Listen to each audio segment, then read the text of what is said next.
Let's see here. I don't know if this is gonna work.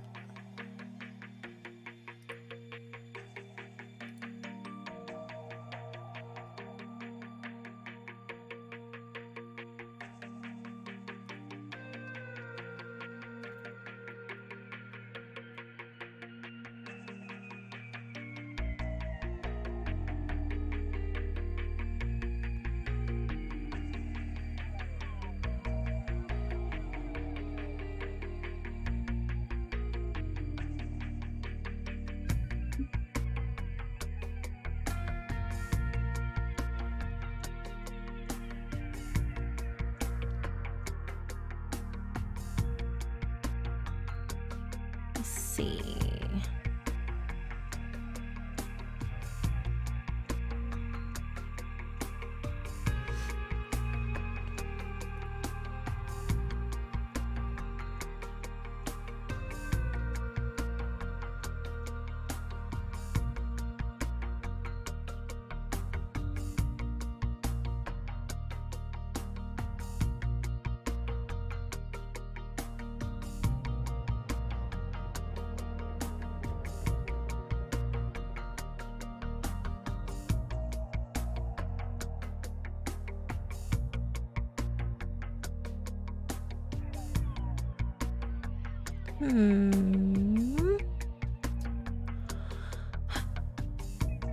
Alrighty.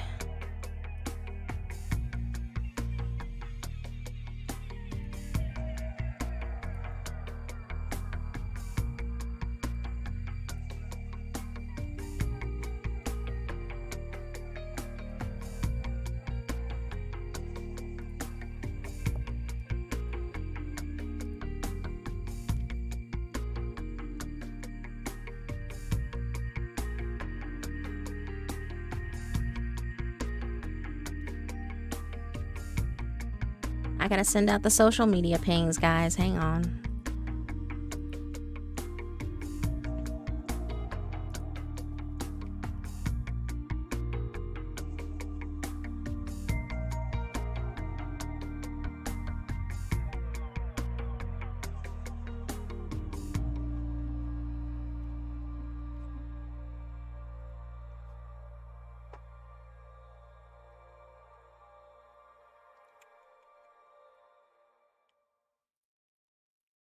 Okay, pings on social media are out.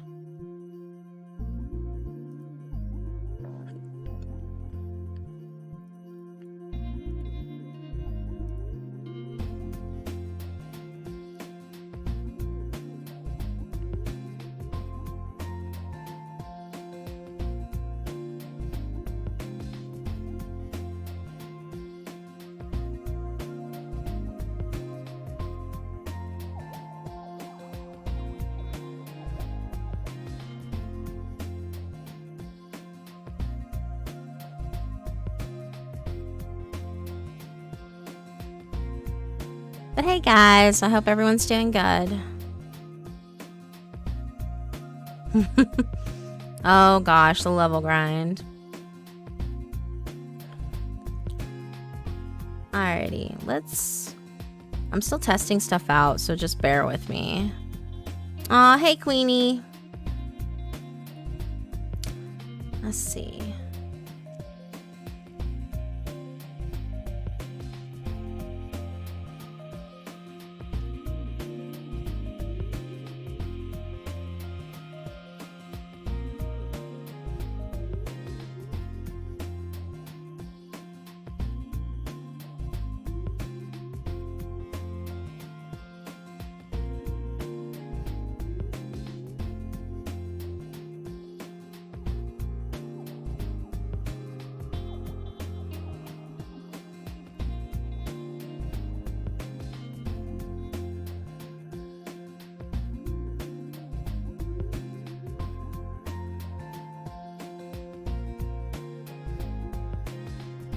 So while we're just chilling, like, are there any specific requests that any of you guys have for like what we're gonna do for throwback?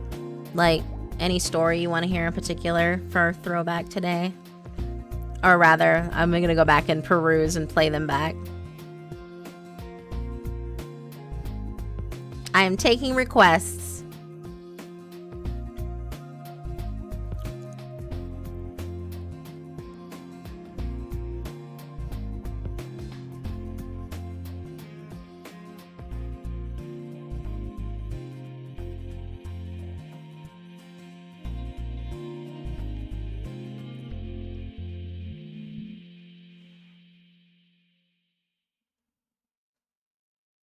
Oh, the Cinderella story? That's a short one, but it's a good one. Hell yeah. Okay, I will get one of those ready.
Black dog, okay. And hey, Hussein, how's it going? Hey, bro. Yeah, we're just talking about letting people pick like what videos they want to listen to from the old library.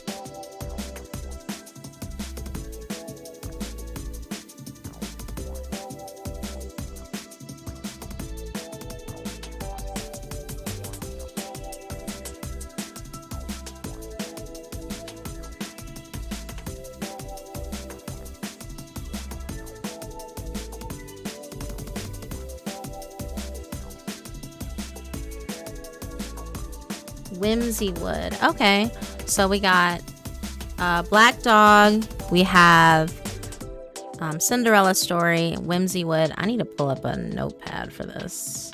All right. So Cinderella story. Black Dog. Whimsy wood. Room 733. That's a classic. All right. Any other requests? The first two are kind of short, and then Whimsy wood is kind of not short, but Room 733 is kind of long, so we might wrap up with that one, depending. I know I got a couple that I want, like, that are old that I think would be pretty interesting for us to listen back to, excuse me.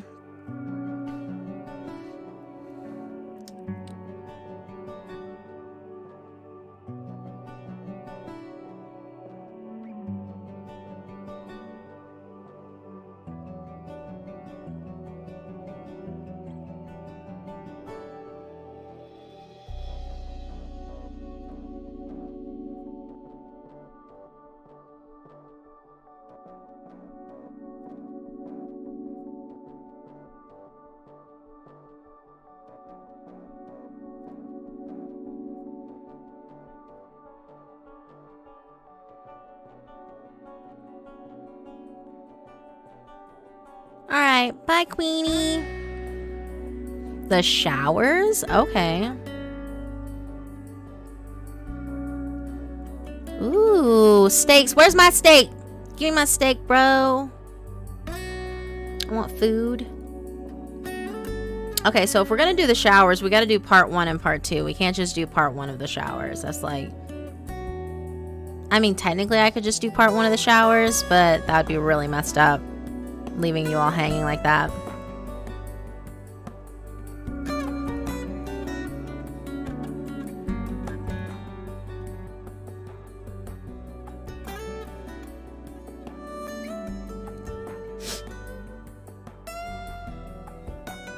What? Tommy, why are you coming in here and yelling at me, like, almost immediately?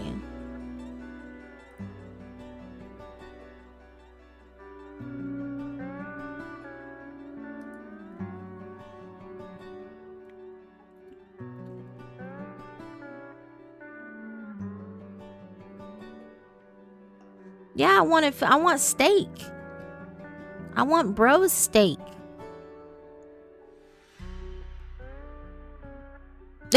Is it bad that you just now noticed my avatar's lips are moving? No, it's okay. I'm still getting used to this thing myself, honestly.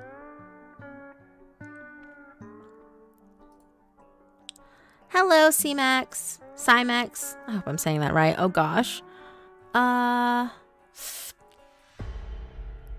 Tommy, pick a story. I'm writing them down. They gotta be old stories. The showers. 1 and 2. Well, we're picking from my old repertoire, so... Oh, the Lonely Star. Yeah, the Lonely Star. Okay, we'll put that one on there too. Lonely Star. We got 1, 2, 3, 4, 5, 6. 6? Technically 7 because showers is part 1 and part 2. Aw, thanks, OC bro. Yeah, so we have 7 technically, but we're pulling out the old library. So just pick a story that you want me to play back. Oh, Miss Marnie's Tea House. Ah, that's another good one.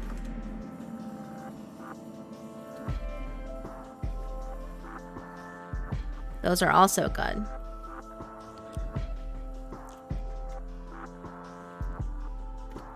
And gotta do all 4 parts of those, because otherwise it's not gonna make any sense. Okay, all parts for Miss Marnie's Tea House. So that's 7, 8, 9, 10. That's 10.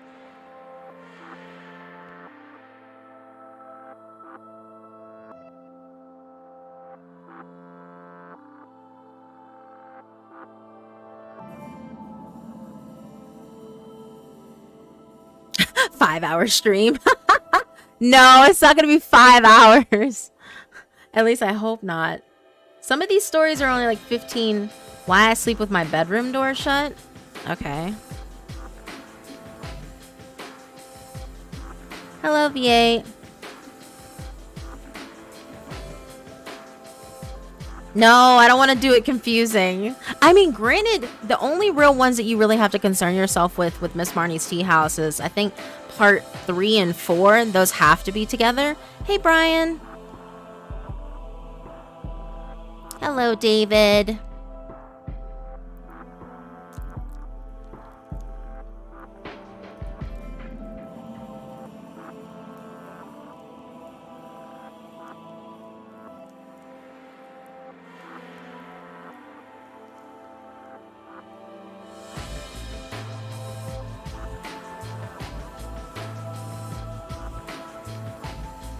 So are you saying, David, whichever one was the first one, like the first video I ever did, or actually the video called the first one? Because those are things. Hey, Brat. Yeah, so those are actual things. 2 separate things that can be done. Just saying, putting it out there.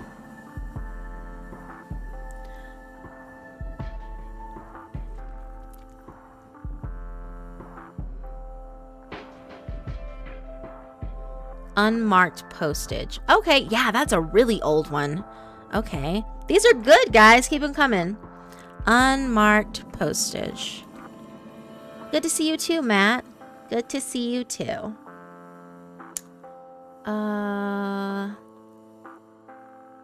Okay, mistakes. No end house. I mean, I can do no end house. I think I only have part 1 and 2 up, I believe. I think, yeah, I only have part 1 and 2. So, okay. So, let's see. Mistakes. Mistakes is short, so we can actually do both of those. Back against the wall. That's my story. Ah, okay. Well, we can do first one. And then no end house.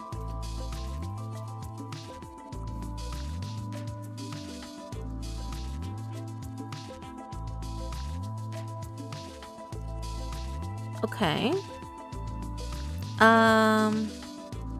Oh, thank you. Okay, so... Oh, okay, yeah, that is a short one. Worlds. That's my friend. Okay, so Raptor's in that story.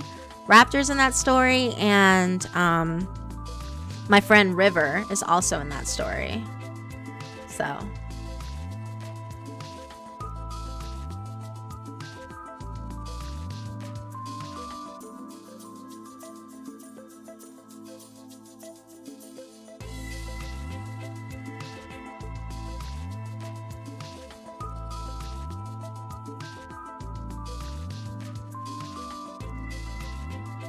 Thanks, V8.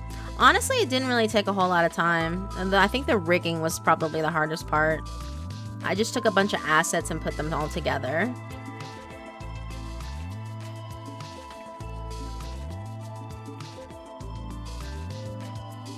Okay.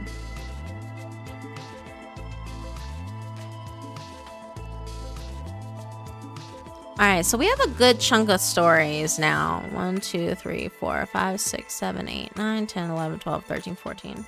Okay. We have about 14 stories. About 14 stories. Ish.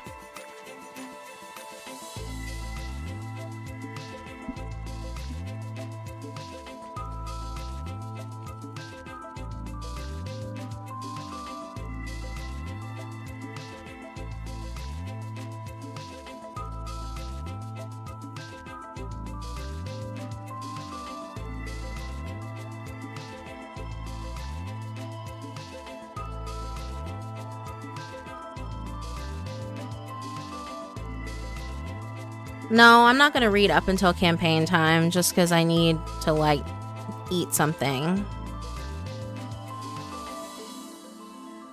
Oh, the blood game?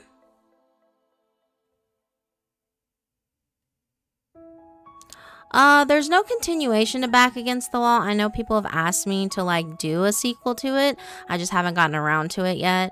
Yeah, that one's called Blood Game. So, I think... Okay. I think that's good. And it's really funny because the one that I was gonna pick was the world's best school psychologist.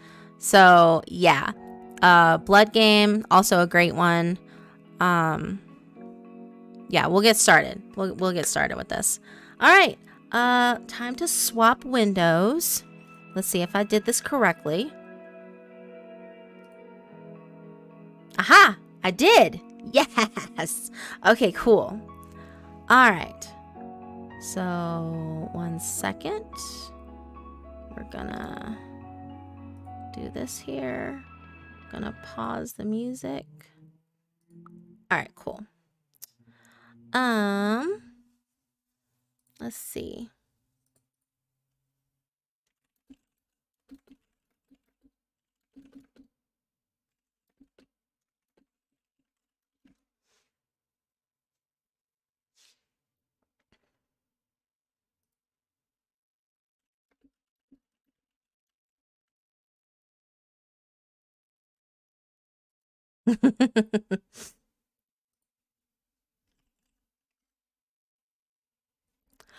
Okay.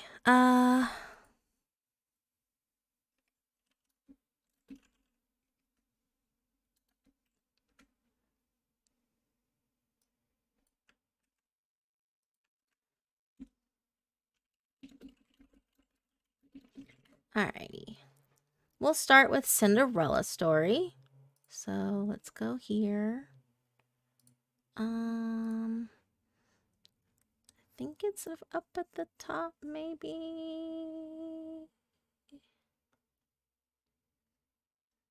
Or maybe it's further down. It is pretty old. Aha! There it is.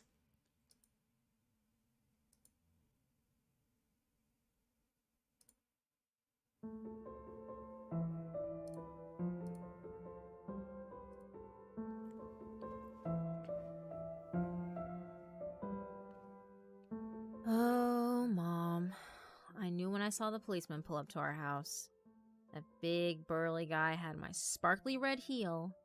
A most damning piece of evidence. I'm sorry, though, for any pain I'm putting you through.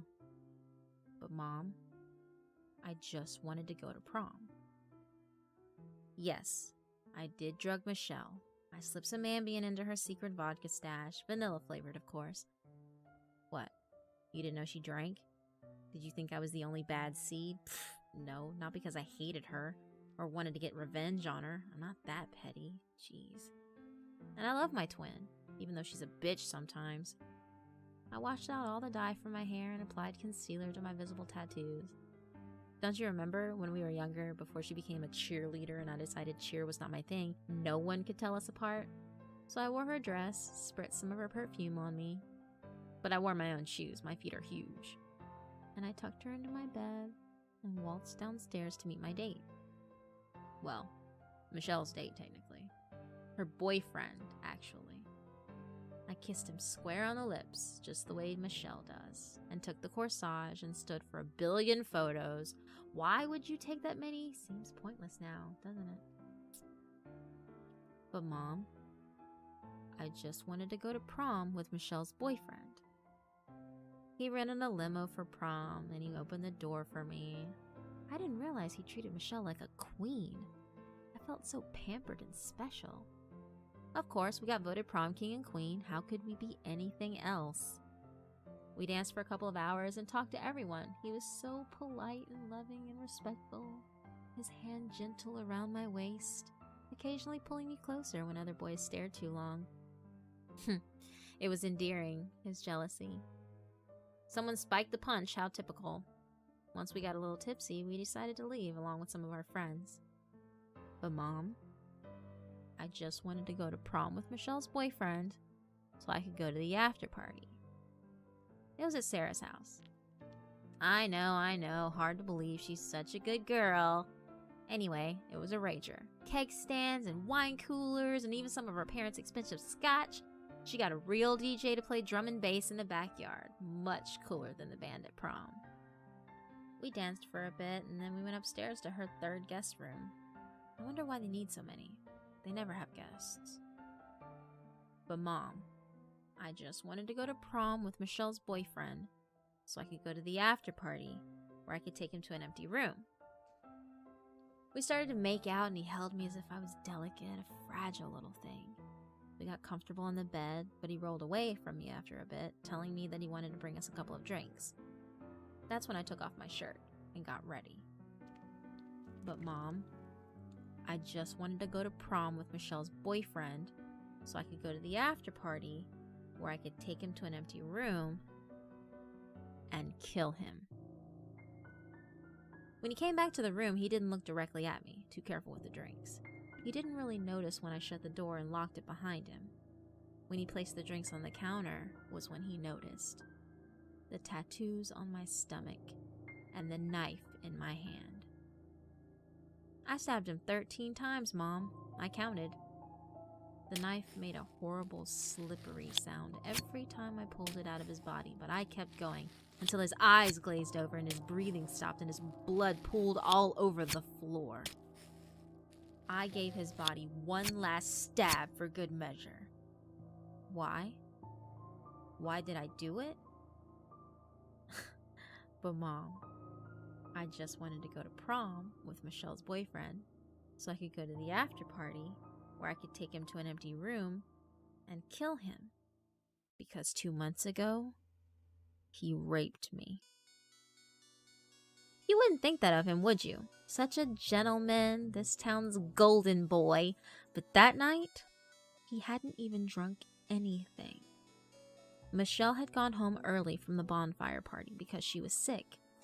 I guess he was just angry and he wasn't getting any. He cornered me and I couldn't do anything. You know how strong he is. He wasn't gentle. He was fast and brutal, and then he hit me when I tried to tell him to stop. And he warned me that no one would believe me if I told, and he was right. I tried telling Michelle. We may not always get along, but I want her safe. She didn't believe me. Why do you think we've been even more distant than usual? I'm sorry, Mom. I've let you down, but I had to do it. Guess I'm going to jail. Wait, what? You're proud of me? What do you mean, why do I think I don't have a dad?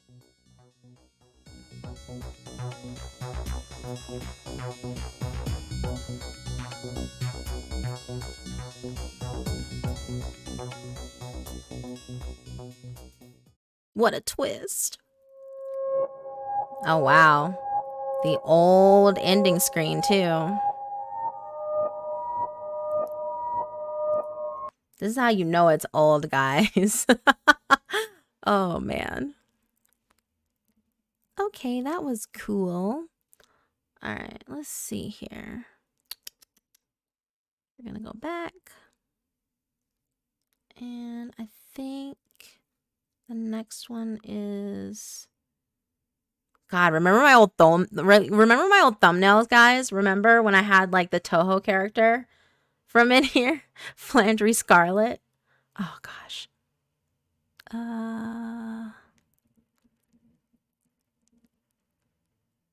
The piano.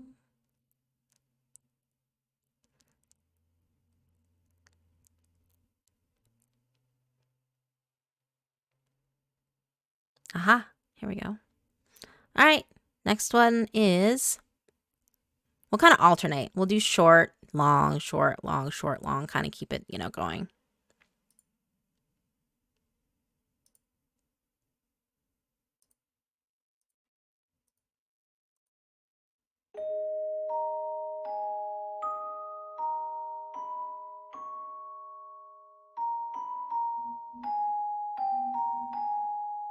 When I was 12, I came to the conclusion that everyone in the world, including my own family, was against me.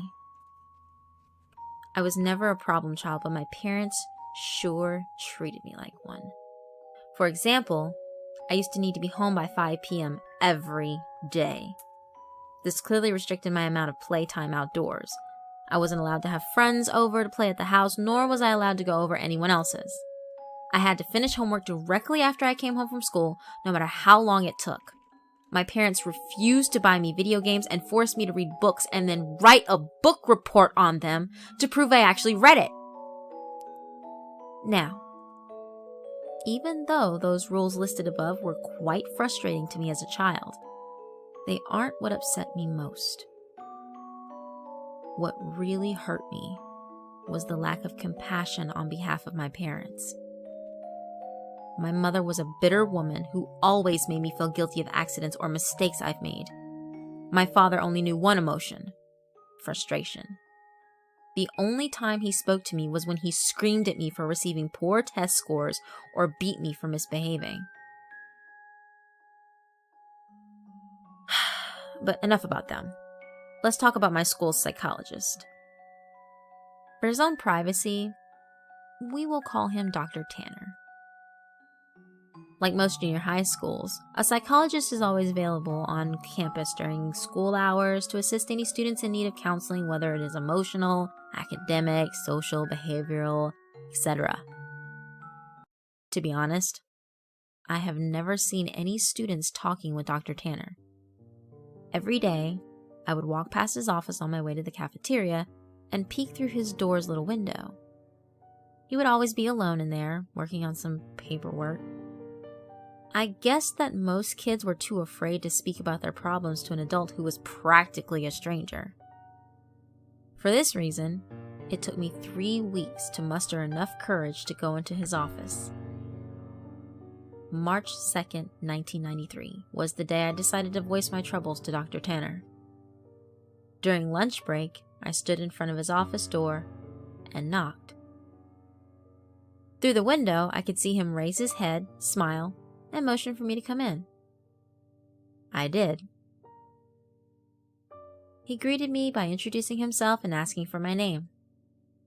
Dr. Tanner was a very soft-spoken man who seemed to radiate kindness.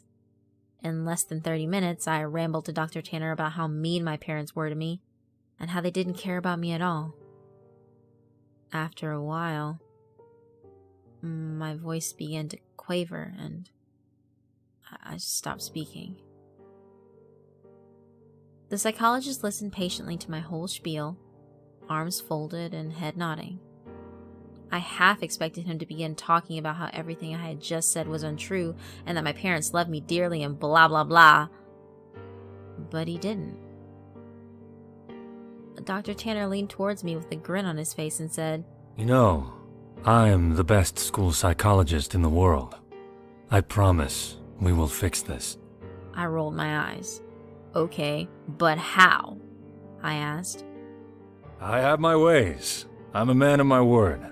I promise that within just 1 month, the relationship between you and your parents will change for the better. Forever." After a brief pause, he continued. "Although, I do need you to make me a promise. You have to promise me that you'll come back to my office after school tomorrow, and then you won't tell anyone that we had this conversation today. It'll be our little secret." I promised.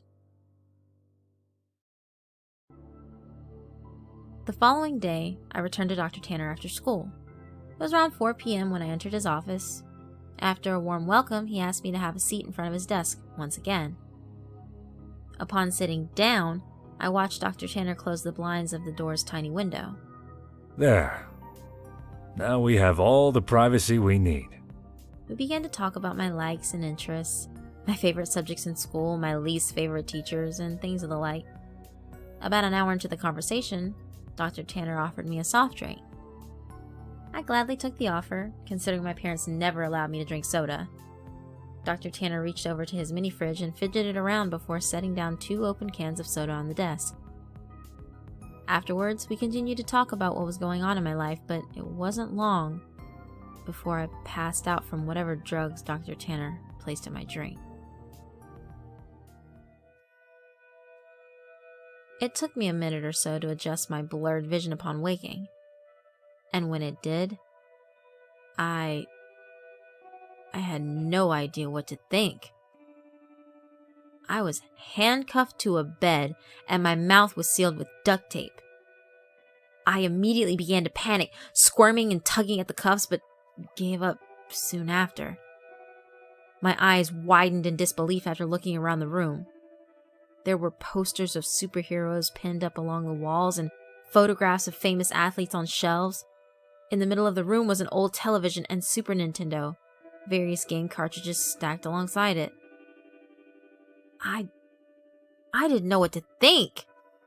Here I am in a room filled with items most kids would die to play with. I would have probably cried from joy hadn't I been handcuffed to a bed frame. My stomach sank once again as the door opened and Dr. Tanner walked inside. He sat down on the edge of the bed. "Now listen. Remember that I'm here to help you, and I would never hurt you, okay?" Dr. Tanner gently removed the tape from my mouth and then the cuffs from my hands. My first instinct was to begin crying, but something about Dr. Tanner made me feel safe. He smiled at me. "You're going to be staying here for a while. And during this time, you're allowed to play with any toys in this room while I'm here at home. But when I leave the house, I'll need to cuff one of your hands back to the bed. You can still watch the television, but I want you to only watch the news channels when I'm away. I sat in silence, still trying to process the information he had given me. So, Dr. Tanner yipped, slapping me on the knee. you go ahead and knock yourself out. I'll be back when it's time for dinner. He got up from the bed, walked across the room, and clicked the TV's power button before locking the door behind him. Several more minutes passed before I realized that Dr. Tanner wasn't joking. All that was left for me to do was boot up the Nintendo and play Mario until nightfall. At about 7 p.m., Dr. Tanner returned to the room carrying 2 plates of mashed potatoes and chicken strips. I finally gathered up the courage to ask him how long I'd be staying in this room.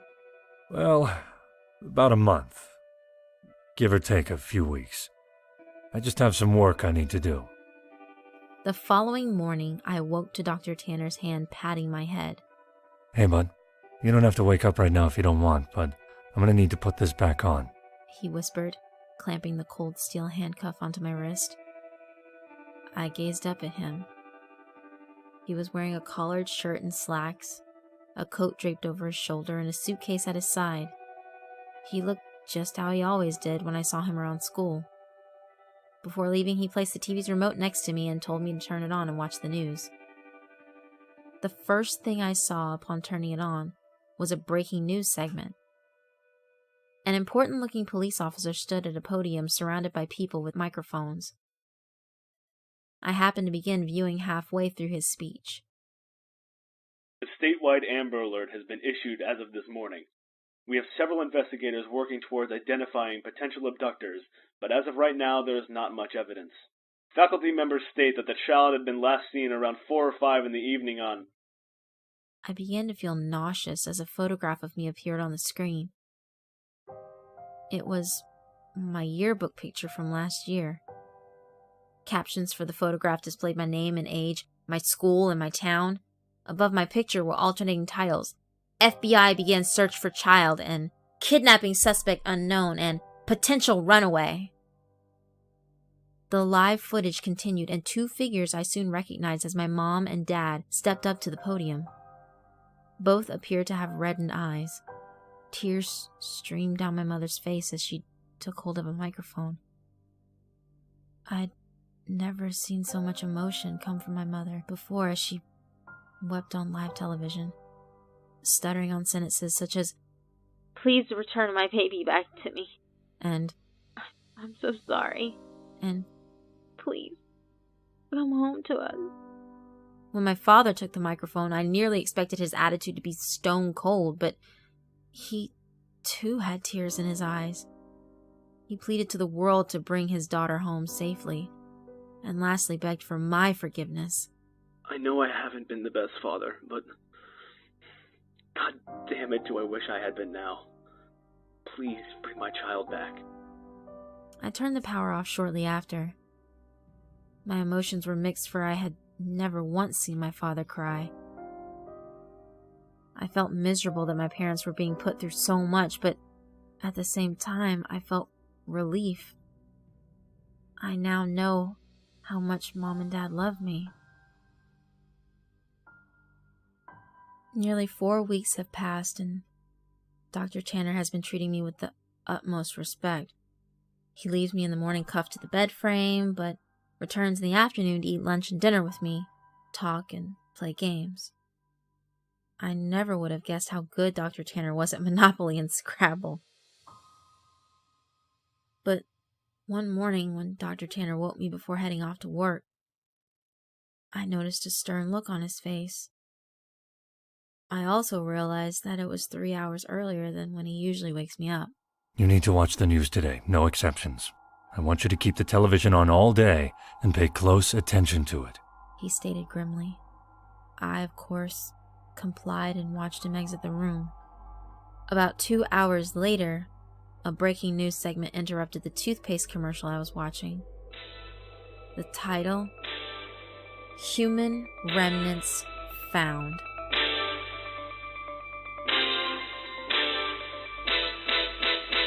Two staunch-looking men in suits stood aside one another and began speaking. We are displeased to bring up such unfortunate news this morning. regarding our missing child case from earlier this month. One of the men bowed his head while the one speaking shuffled through some papers. He continued. Remains of a body have been found in a garbage bag beneath a highway overpass. The body appears to be that of a child, although not much of it is left. The body has been decapitated and much has been burnt to ash and bone. The screen shifted over to a helicopter view of the freeway. Dozens of police cars gathered near the bottom of a tall overpass. The man's voice could still be heard. Within the bag, police found a junior high school identification card labeled as such. The screen showed the school ID card I always kept in my backpack. The plastic was sort of melted away, but my photograph and name were intact. After the two men dismissed themselves, the camera panned over to my parents. They were sitting among reporters. My mother's face held a painful grimace and my father sulked his head down at his knees. I shut the television off. Dr. Tanner returned home very late. He hurried into the room, unlocked my cuffs, and placed a bottle of fizzing water into my hand. He placed his hands onto my shoulders and smiled. I made you a promise, didn't I? I nodded, tears squeezing their way out of my eyes. You need to make me a promise again. He told me that I needed to drink all the water in the bottle. It would help me sleep. And that from here on, I am never to tell anyone that I ever met him. I promised. I told you I'm the best school psychologist in the world, didn't I? And he was right. I awoke later that night to find myself lying in the middle of a park, stars shining brilliantly across the night sky. I recognized the park. It wasn't too far from my school. A mile or so down the road, I saw my house. The lights were off inside, but I could make out my father sitting on the step leading to the front door. I hesitantly called out to him. He lifted his head slowly, but when he saw it was me, he sprang to his feet, ran towards me, arms open, yelling my name. My mother erupted from the house behind him. Dr. Tanner was right. Things have changed with my family and I. My parents smile more often and treat me lovingly. I could not ask for a more perfect ending. Every now and again, I see Dr. Tanner on campus, walking to and from his office. Rarely do we ever make eye contact, let alone speak to one another, but sometimes he'll shoot me a wink and a smile. I'll always keep my promise to him, and I pretend I never met him. But there will always be one question forever, just floating in my mind. Who did Dr. Tanner decapitate and throw off the overpass?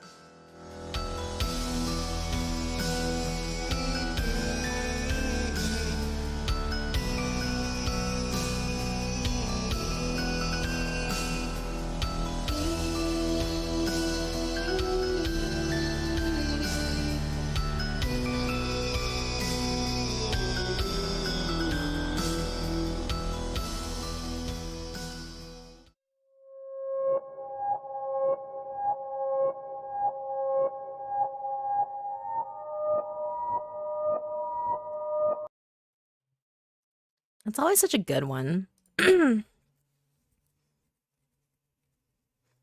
A newly deceased corpse. It's so good. Back in the day when I made these videos, I would come home from work because I remember working morning shift. For those of you who were around back then. But yeah, I would work in the morning and then come home in the evening and then record.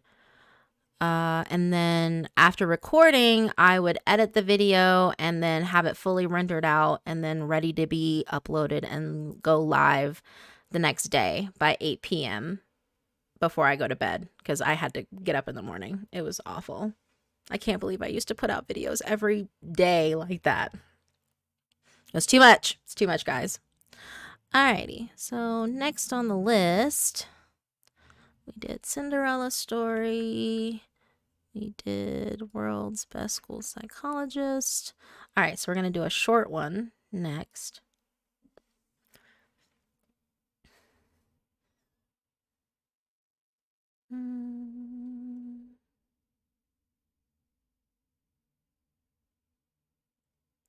Where is it?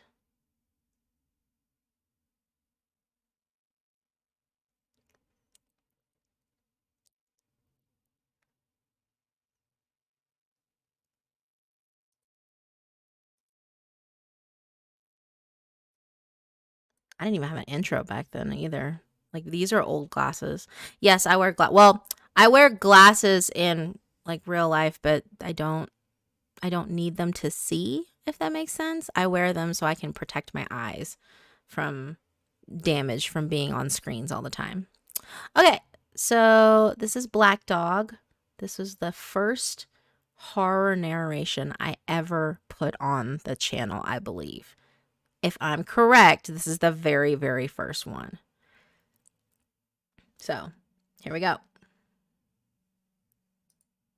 My first real job was as a PSW in a nursing home on a native reserve.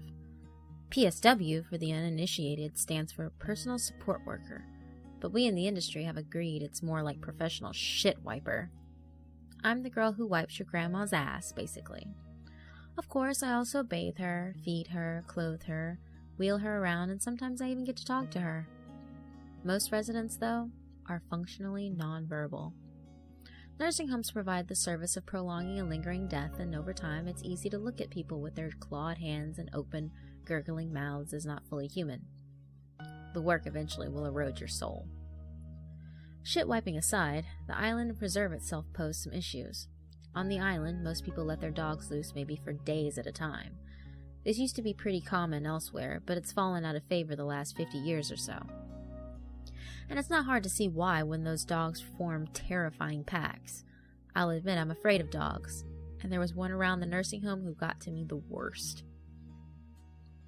I only ever got a good look at him during the day to see he was a black, ragged thing with one ear almost completely gone, a crooked tail that lay dead and limp behind him, and he always seemed to have a new leg to limp on every day. At night he was much worse. He was just there in the shadows, scratching at something or another, or making chewing, crunching noises, eating God knows what. He wasn't a big one, but the other dogs seemed to give him space. I could have imagined it, but I always seemed to hear a growling whenever I was out at night taking a smoke break. I happened to mention this phobia to a resident in conversation. This man was our golden boy, being pretty much the only resident who was almost zero care. He could dress, walk, go outside, eat, toilet, and bathe himself. The man had it all. "Oh, I know that dog. He's fine. But tell you what, I'll bring you a rock from the river next time I'm there," he told me. "That river's good luck. A rock be a good charm. Keep the dogs away." I mentioned that this resident could bathe himself, but his unfortunate habit was to do so in a nearby river, leaving him smelling worse than if he had not bathed at all. I've been told to discourage this, but to be honest, I was desperate for a magical rock, even just to throw it at the dog. We often had staff meetings to discuss making any changes in care plans, they're called. Basically, the focus was how to change a resident's daily routine if they were deteriorating. Help them into their new, more limited life. A lot of these meetings were more like gossip than care. Plus, I was new and low in rank, so I didn't have much say in anything, which is why I would just zone out. Okay, let's talk about Roger. My ears perked. It's got to stop. He's getting to a point where he could easily fall and drown in that river. My thoughts exactly. We should have stopped this months ago. The smell really is too much. That water is crawling with all sorts of bacteria, and I don't think he's well enough to fight off an infection, God forbid. There was more talk, but only one verdict. Roger had lost his outdoor privileges. I was there the afternoon they broke it to Roger, and I can tell you he was devastated. Heartbroken. Furious. "Here's your fucking rock." He thrust into my hand a small oval stone when I made my rounds. I'd never heard him swear before. This was a rare moment where I could forget I had a million butts to wipe and actually connect one-on-one.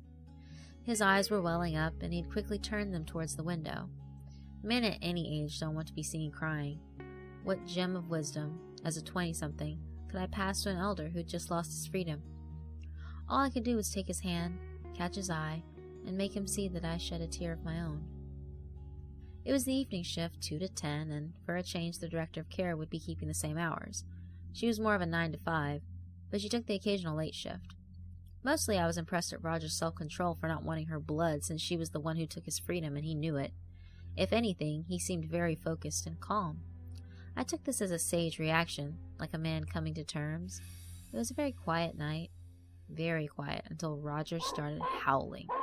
Great bellows of howling. Howling. Nothing could stop him. We swarmed with all manner of restraints to keep him under some sort of control. He kept going until, very faintly, I was sure I heard a howl from outside, almost lost in the commotion. Roger stopped. No more struggling, no more howling. He just gave in to the staff. The director of care left early, hoping, I think, that Roger would be less agitated if she were removed. She really did have his care at heart. I was taking a much-needed smoke break during a momentary lull in action. The evening had gone from very quiet to unbelievably busy after Roger's outburst. It seemed everybody was going to have a restless night. "Goodbye, Carol, see you tomorrow," the director waved on her way past. She got my name wrong, but I was new and, to her, pretty much faceless anyway. She made her way across the parking lot in dying light when a shadow went wrong. First, one shadow went wrong. Cast by a tree, a large and tall shadow swiveled from the tree's left to its right, as though the source of light had completely shifted. A car shadow leaked like grease spilling out from under its carriage. As though jumping ship, the director's own shadow vanished. She stopped walking. All the shadows were not only moving towards her, they were forming a patch of darkness in which she had a shrinking spotlight. As her own shadows returned, the spotlight vanished. In complete darkness, I could hear her screams and the exact snarling, crunching, chewing sounds of Black Dog in the shadows. I don't remember deciding to make a noise, but a whimper came out. If a shadow could look at you, that's what the shadow did. If it could smell you, that's what it did. If it could decide not to attack you, that's what it did. It should have been a relief for the shadows to dissipate, but all it meant was that the horror of the attack came in view. In a CPR course I had taken, we had discussed when not to start CPR, the idea being you should always start unless it was plainly obvious there was no hope. There would be no CPR. In a stupor, I staggered inside only to be greeted by Roger. "Good thing you had the rock, huh?"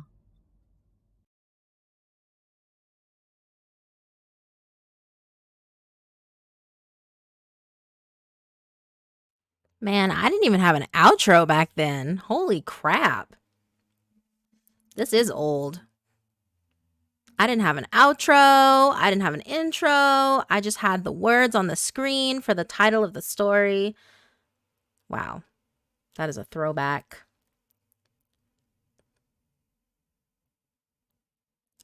Alrighty. Next up should be...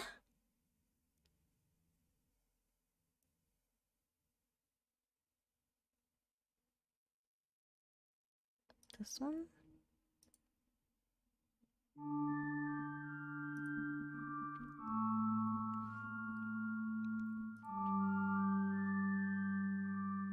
I have been careless. Terribly so. Opening my eyes slowly, I felt my vision adjusting as quickly as it could while I stared at the filthy, dusty floor that was decorated with flecks of my blood. Scuff marks from shoes and discarded bits of my belongings were haphazardly strewn across the ground by my feet. They were close enough that, had I the energy, I could have easily towed the items with the tips of my sneakers and been none the wiser. Throat parched from lack of water, a rasping cough escaped from my mouth, causing a burning sensation to tear through the back of my throat to the point that I could almost taste the bile and blood attempting to rise up from my esophagus. A mirthless grin touched the corners of my cracked and dried lips. It was sad, really. Even if I wanted to ease the chapped state that they were in, there wasn't enough moisture in my body to even create the necessary amount of spit that was needed to do so. A bitter chuckle rattled against my chest, causing a horrible coughing fit to ensue.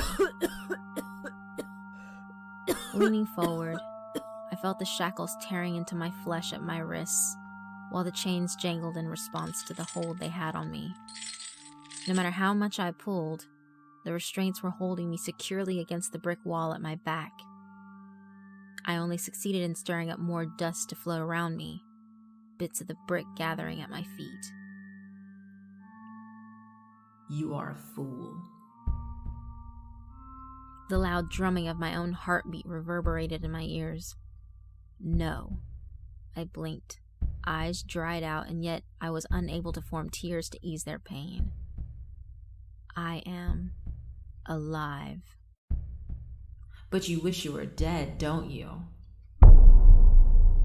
The sound was similar to a gong ringing in my ears this time, a mixture of my own heartbeat and the sound of a warning bell tearing through my mind. It repeated itself over and over again as the dark voice of question began to laugh bitterly inside of my mind. He had always been amused with my struggles, my need to survive and continue on my journey of life. The entity within me had often wondered why I clung so desperately to my will to live, but it was nothing that I found annoying or overly disconcerting. A heavy, rasping breath came from deep within my gut, my dirty hair clinging to my forehead from sweat that refused to trail down along my dirty skin. The only sound aside from my voice was the whirring rotary fan that sat atop a rickety old wooden table situated a few feet away from me. Next to the fan was a single walkie-talkie that, on occasion, came to life with its weak blip noise, and the voice on the other end would ascertain whether or not I was still alive. At some point it had come off as a sick joke to answer that only the dead were down there, but it lost its amusement about the 5th time around. I am alive. But the same could not be said for the bodies lingering the floor of my underground prison. One of my captor's head was completely missing. The blood coagulated around the spine that protruded out from the hunk of meat that remained of his neck. Just around the male's shoulders were hunks of what could only be perceived as crystal or ice. Though the body had only been there for a day, it was already starting to decompose thanks to the stifling heat of the basement. There was little to no moisture in the air, and I may as well have been thrown out in the desert at this rate. As I looked up and to the right, another of my captors was pinned up against the wall just as I was. Or it would have been more accurate to say that he had been impaled into the wall. A long, spear-like object was buried deep within his abdomen, the material translucent like glass. Blood was caked along the glass spear, but none had dripped onto the ground as it normally would have. Where a puddle of blood should have been were merely small droplets of what was assumed to have been sweat from the victim's body. His feet dangled above the ground, shoulders curled forward as his arms drooped down, resembling a puppet whose strings had been cut. There were other bodies in the room, all similar in their states of death. A few limbs blown off here, a body severed in half there. One only had a head to speak of, while his body was an obliterated mess scattered throughout the musky, dimly lit prison that had now been my home for the past day and a half. My captors finally got enough brains to realize that the most efficient way to get me to talk after almost 48 hours was to keep their men as far away from me as possible, starve me, and to make sure that the room was dry and cool enough so that there was constant heat, but not enough to make a person sweat. Soft pounding began at the back of my head, as if to warn me of the impending migraine that was soon to come. You should rest, Kian. It's been a long day. No sooner had the voice conveyed such soft words of concern did the heaviness of sleep begin to weigh down on the backs of my eyelids. I hadn't realized it until that moment, but the overwhelming stench, lack of hydration, and lack of sleep was starting to eat away at me. Even holding myself up like this was a task in and of itself. Yes, sleep. You have endured much for my sake, Kian. My cracked lips spread into a dejected smirk, causing a tear to rip just below the cleft of my lip. Yet even with the torn skin, blood did not flow. I have done nothing for your sake. Another cough escaped my lungs, my gag reflex in play but releasing no fluids from my bowels. But you have killed to fulfill your own desires. A warped bout of laughter tore through my mind, the sound of the gong bursting forth with such intensity that it seemed like a bolt of lightning had seared my very brain. Your desire to live is the same as mine. The darkness was creeping around the corners of my eyes, my vision blurring once more, as I soon realized that it would truly only be a matter of time before he took control of my body once more. The fizzle and crack that came from the walkie-talkie was the last thing that I heard before I blacked out completely. It was aggravating, to say the least. Frankly, it just outright pissed me off. How in the hell had I allowed the brat to get this far and without my interference before now? It was insane, really, just how ridiculous the current situation was. Despite all of my poking and prodding, my partner refused to acknowledge my influence except for utmost survival. Other than that, the young man really made his presence known and dominated whenever necessary. Had it really come down to that now?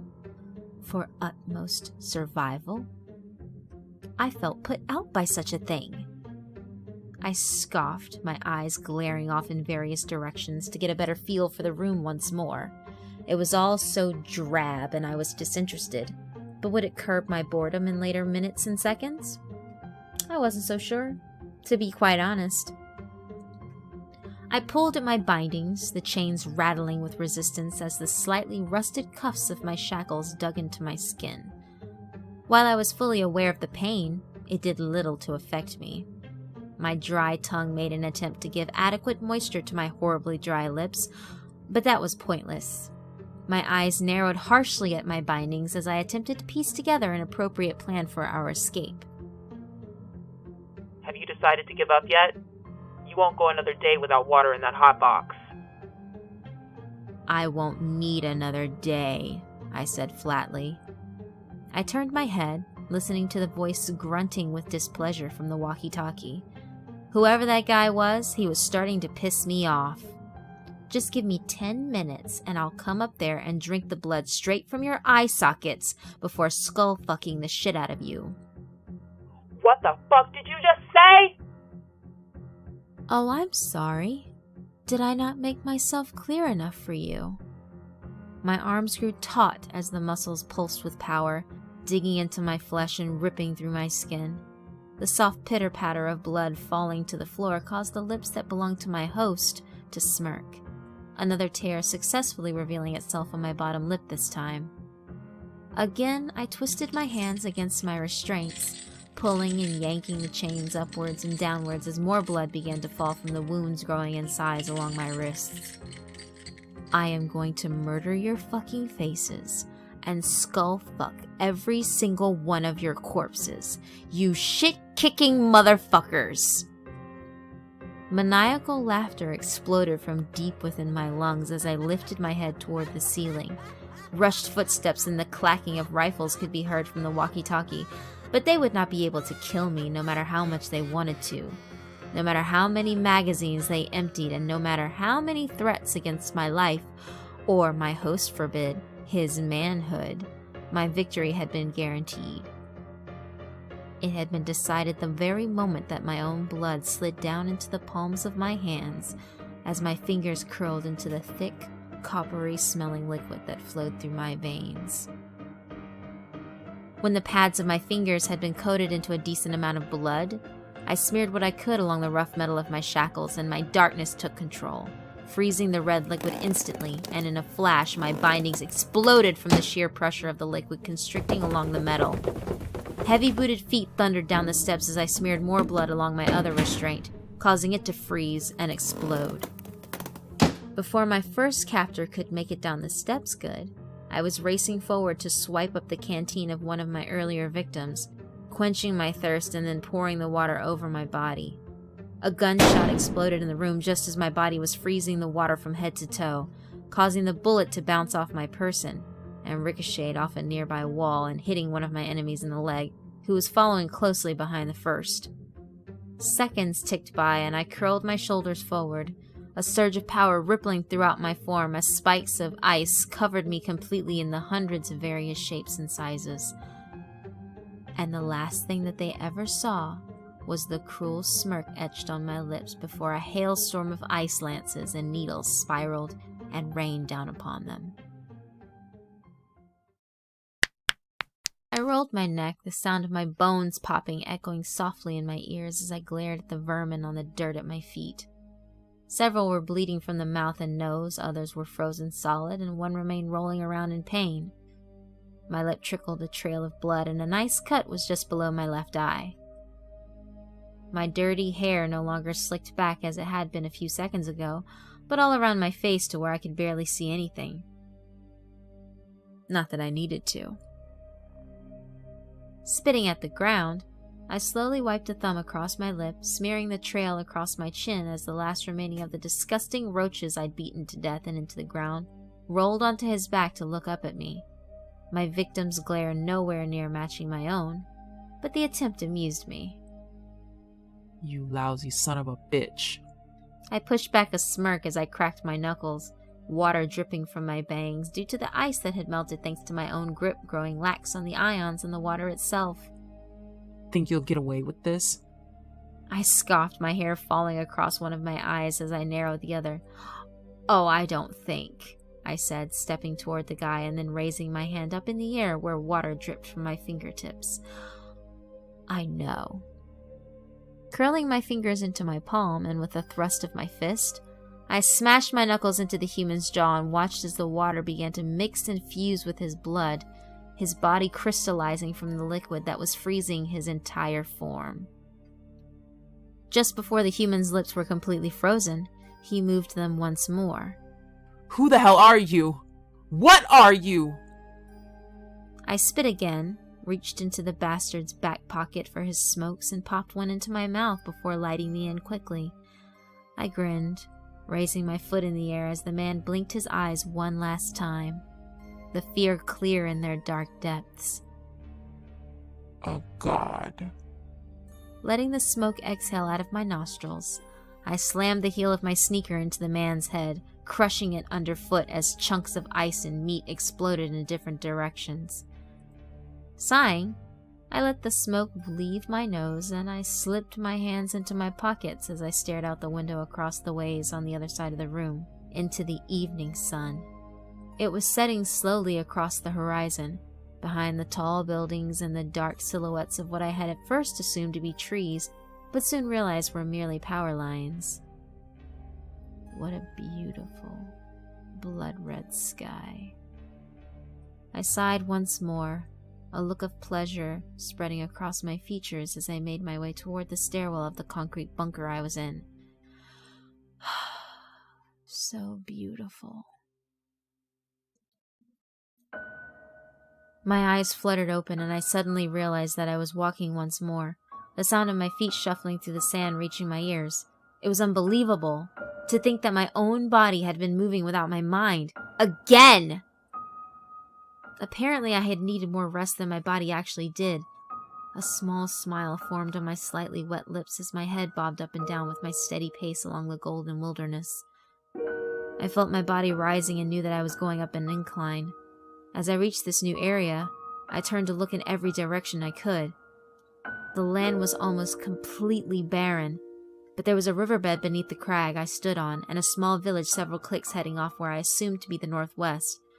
Power lines and wind turbines were scattered here and there, and not a glimmer of game life revealed itself in any way.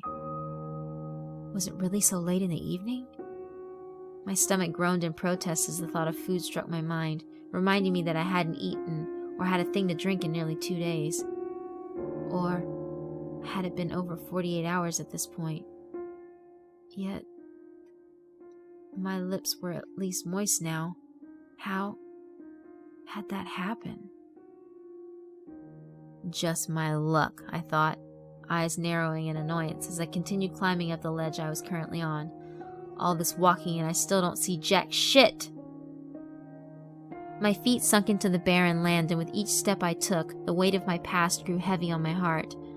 What had forced me to even make that sort of deal all those years ago anyway? For what reason had I shook hands with this thing inside of me? I couldn't even remember anymore, and so I couldn't decide if it had been worth it or not. Was anything worth having to constantly wake up, smelling of blood and death like this? Hungry, fatigued, and heartbroken, I didn't even know if I had the willpower to continue along on my journey. Things were harsh enough that I didn't think living was even worth the effort anymore. So much bad luck had fallen upon me. Sure, life had been hard and I never had a place long enough to call my own, but living should have been enough. Knowing I was still me should have been enough. Right? Suddenly, I collapsed onto the ground, a spray of sand flying in the air as my own body sank into the softness of the warm golden blanket. My stomach groaned again to not being fed, and my legs were numb from the endless walking I had done. Even my body was refusing to cooperate with me due to the days of torture and not being fed or getting any sleep. But my mind was wide awake with all the terrible memories that tore at my brain and heart. I attempted to lift my arm, but it simply trembled in response and then remained still, unmoving. Relenting, I let my head fall as the rest of my body meshed into the soft sand that was cooling from the evening air and roll onto my side. I could feel the sting of my injuries increasing from the grains of sand entering my skin, but I didn't care. I knew I would have to sustain my hunger until I could find food. Desperate, I pulled out the silk handkerchief from my pocket and placed it into my mouth. I began to chew, causing my mouth to water in response as I indulged in satisfying my own thirst with my own spit. My eyes slowly shut as I began to swallow bits of fabric and saliva, the warm liquid traveling down my throat as the sticky wetness attempted to catch in my mouth. I didn't care, for it was my only way to ignore the hunger pangs and a means to chase his laughter away. I could no longer feel the water sliding down my throat as sleep slowly took a hold of me. I could not fight it anymore.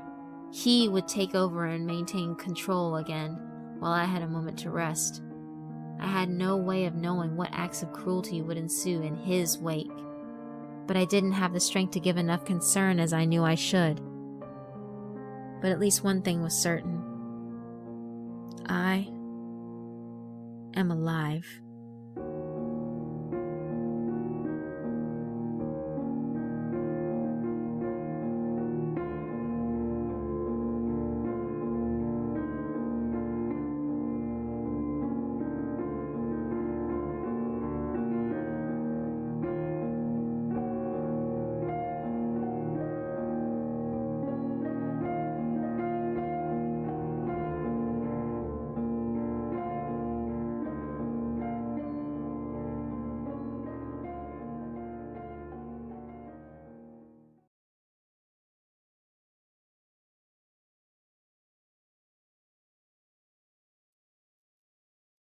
Yay, nostalgia. So another one that didn't have an outro. I love how I can tell how old a video is without actually having to look at the time I uploaded, but just based stylistically on what I did. Okay, so mistakes, I believe, was the other one. Aha, here we go. This is a good one. It's short, and I like it. You've made a lot of them, but you've always managed to escape the consequences so far. You know that flash out of the corner of your eye? Like picking up some peripheral movement just out of sight, and then you turn your head and there's nothing there? That was one of the times you've made a mistake. That creeping, unsettling feeling that you're being watched, that there's something dark and sinister near that can see you. That's a warning. Tens of thousands of years of instinct has driven into your body that you're about to make a mistake. And that unexplained bruise That fresh cut you can't remember receiving. Those times you wake up sweating, screaming, and breathing like you just run a marathon and can't remember why. Those are the times when they almost got you. What are they? Well, it's hard to describe. Imagine trying to explain red to a blind man. You can't really explain it. You just have to experience it for yourself.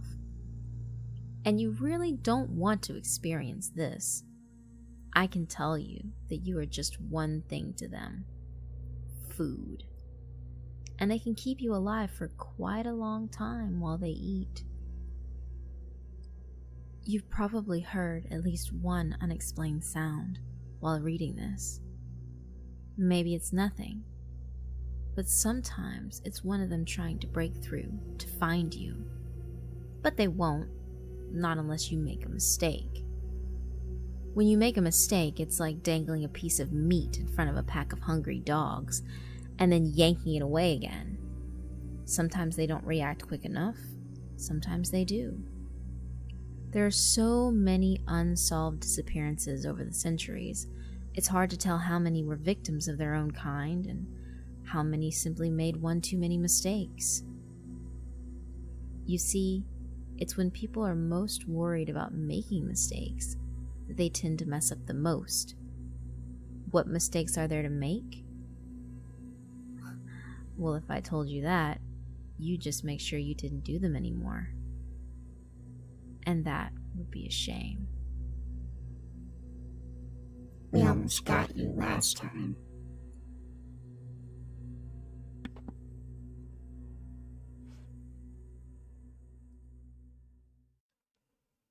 Ah!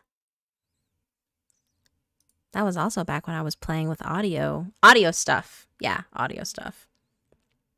Such a good one. I love that ending too, Oh Man Gaming. Just because, you weren't expecting to hear it. That weird sound at the end. Let's see. Where is that one? Where is it? Aha, here we go.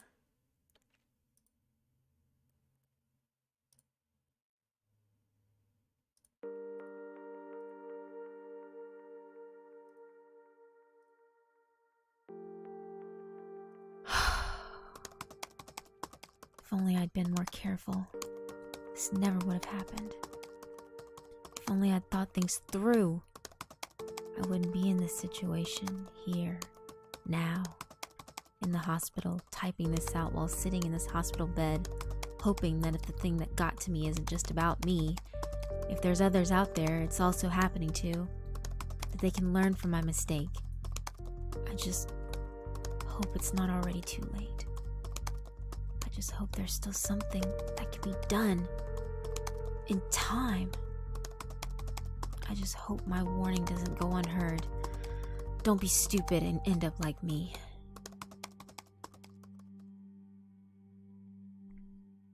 I found a box on my porch last week.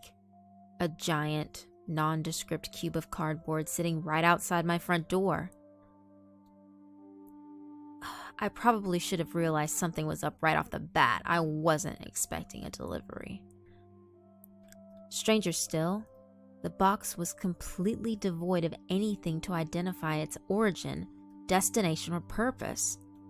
There was no shipping label, no plastic pouch with an invoice, no "this side up" arrow, no nothing. It was a completely anonymous cardboard box. But clearly it was intended for me. It was placed directly on my porch, directly outside my door. I'll admit, there was a moment of doubt in my mind. What if some psycho had put this there? What if there were hacked up human body parts inside, their blood soon to leach through the bottom in ugly spreading crimson stains, like devastating black death escaping the shattered carapace of an oil tanker in the Gulf of Mexico? What if it was full of burned DVDs of child pornography, scraped from the deepest, darkest corners of the internet? A box of incriminating evidence placed directly into my hands just before a SWAT team coincidentally showed up at my door. You're being ridiculous, I thought. This is either a package meant for you or some stupid prank. Just open the damn thing. I wish I never did. I'll bring the box inside and open it. Settle this and stop being so irrational.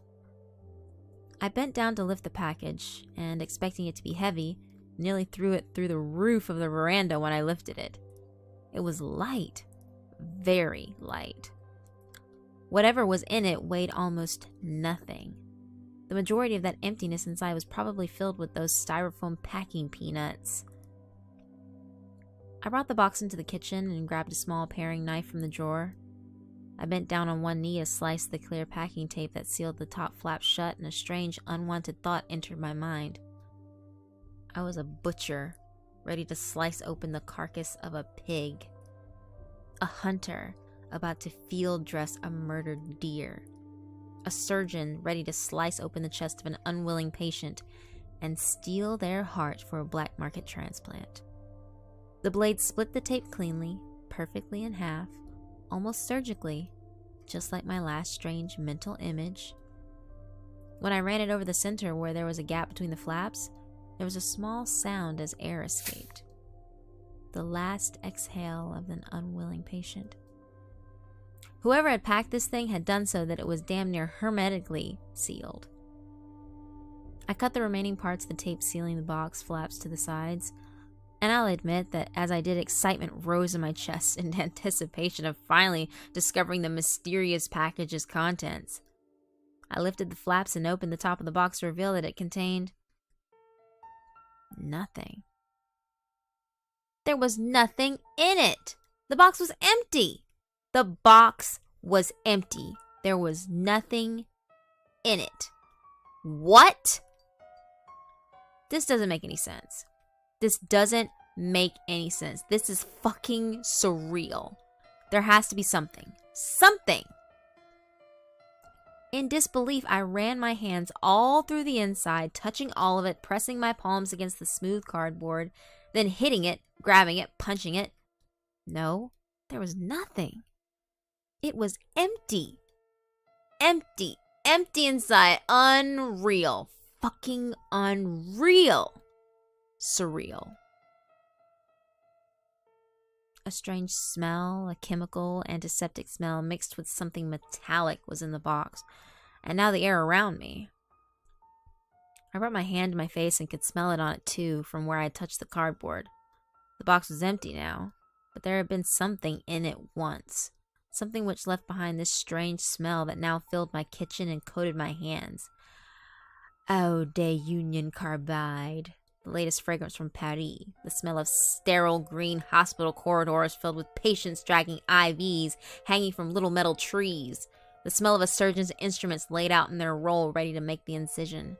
The smell of sitting behind the curtain in a hospital gown and waiting for death. The smell of humans being treated like pieces of meat. I sat on the floor in disbelief. It just didn't make any sense. Where the hell had this come from? Why would someone drop an empty box on my porch? Very clearly personally delivered by hand to me with nothing inside. It defied all logical explanation. What was this? What was this? I kicked the box aside in disgust. Fuck this. I made dinner. I watched Netflix. I went to bed and dreamt of evil surgeons with giant grins of pointed teeth stabbing me with oversized hypodermic syringes. When I woke up in the morning, the box was still waiting for me, there on the tile of the kitchen floor, a big crease marring the side where I'd kicked it. I got ready for work. I sneezed in the shower and the water running down me turned pink. Great. Another morning nosebleed. Guess I needed to finally get that humidifier like I'd been meaning to. My coworker didn't think it was so strange when I mentioned it to him the next day. "Nah, man, that kind of thing happens all the time," he said, sipping his coffee and hovering over my cube. "What the hell are you talking about?" Psychos hand deliver empty packages to strangers all the time? Because if they do, this is the first I've heard of it. Nah, it's a mix-up, man. He sipped his coffee again, from one of the old mugs from the kitchen. The one from the local radio contest where they'd spelled the station name wrong. I bet you that for like 95% of its life, that package wasn't even handled by human hands, man. You know what kind of age we're living in now? We're living in the goddamn future, bro. Amazon's got freaking unmanned forklifts buzzing around their warehouses, picking your shit off a shelf and loading it into a truck for delivery, and there aren't even people involved. There doesn't have to be, man. All that shit's numbered and computer coded in the system. Didn't you read that article about that woman in Tucson? Same thing happened to her as what happened to you. She ordered a freaking magic bullet from Amazon. Instead of getting her fancy blender in the mail, a week later she gets this big ass box with a huge piece of conveyor belt machinery from the warehouse in it. Bug in the system, dude. Literally no humans involved from end to end, and the goddamn robots don't know whether they're packing up a Mix-O-Matic for some old lady or a freaking nuclear bomb. It's automation, dude. It's the future. No system's perfect, and you just so happen to be a bug in the system. Some other guy's on the phone right now bitching out Amazon's customer service reps because he never got his package, and you got an empty box, and some other fucker's got a pile of throw pillows in the mail instead of his box set of Deep Space Nine. I guess so, I said. I mean, it makes sense, but it still doesn't explain how the package got on my porch if there was no shipping label. Whatever, man, he said and made to leave. Not worth losing any sleep over if you ask me. As he turned to leave, a pain gripped my chest and I bent over in my chair. I hacked and coughed over and over again. Oh God, it hurt. It was like there was something stuck in my lungs. I could feel my coworker hovering over me, uncertain of what to do as I kept coughing. I could hear my hacking noises going out over the floor above everyone else's cubes. Finally, whatever demon was squeezing my chest released me and I righted myself. The exertion and pain going left me lightheaded and dizzy. I leaned back in the chair, red-faced and teary-eyed, a self-conscious smile on my face. My coworker was staring. Bro, you alright? Thought I was gonna have to give you the freaking Heimlich. Yeah, I'm good, I said, and coughed again, quieter and under control this time. I cleared my throat and smiled again sheepishly. Just had a weird something, you know? Down the wrong pipe. Sure, he said, still staring. He looked like he didn't believe me. He took one last sip of his coffee and turned to leave. Later, man. Days passed, but that cough didn't go away. I figured I was coming down with something. Great. Burning more of my sick days when I should be saving them to play golf in the summer. Whatever. Chicken soup and bad TV and this will be over soon. Yesterday was when I knew. Yesterday when I woke up and a nosebleed would have been positively welcome. I woke to a horrible searing pain burning my insides. Razor blades were slicing my viscera into a stack of thinly cut deli meat. Swarms of snakes covered in barbed wire were writhing in my guts and biting out chunks of my soft red flesh. I ran to the bathroom and threw the lid of the toilet up. I fell to my knees and could feel the writhing snakes were making their escape up through my stomach and esophagus. I vomited, wretch after wretch of disgusting reeking ejecta, fountains and fountains of my blood falling into the ruddying water waiting in the bowl. The pain was like nothing I'd ever felt. Finally it subsided and weakly I brought myself to my knees. I ran the tap. Cold, cold, cold water poured out noisily.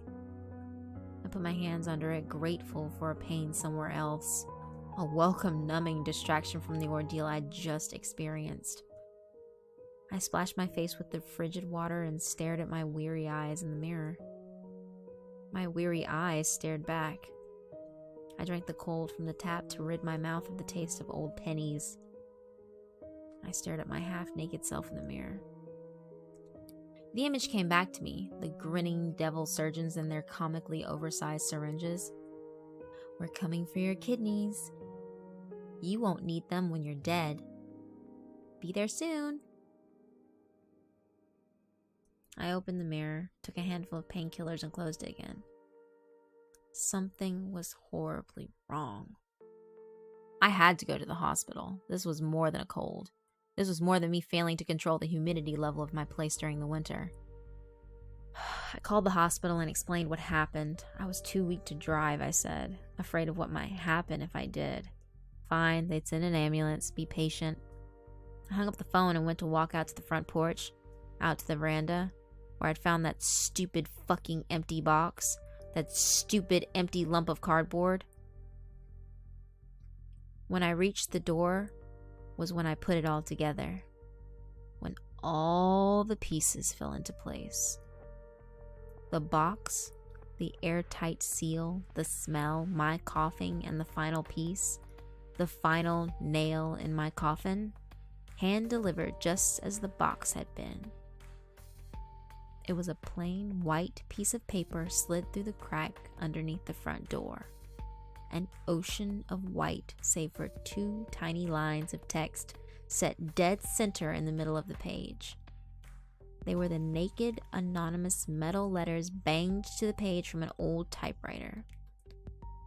Staring back at me, foreign, alien, uncaring, their meaning slowly seeped into my addled brain and pushed aside my confusion into a rising horror of realization. Just because a box is empty doesn't mean there's nothing in it.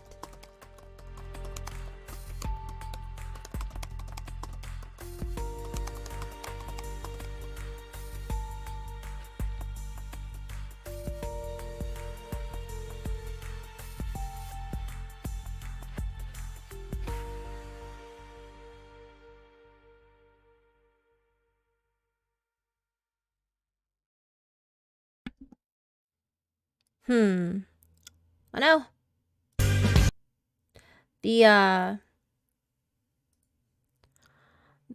God, I forgot that I used to do that too. That I used to like write in the video stuff. That's a little weird. But yeah, I forgot I used to do that too. I would like write in the video, like type out stuff or write stuff in the video itself.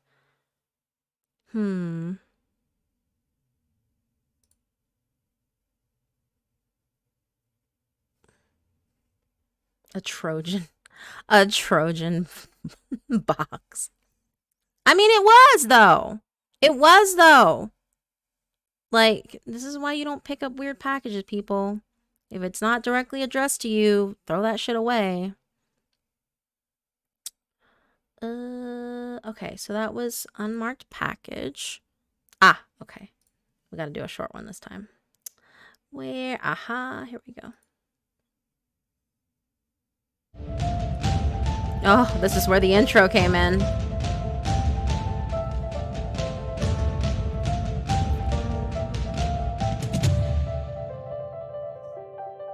My old intro that I had for so long.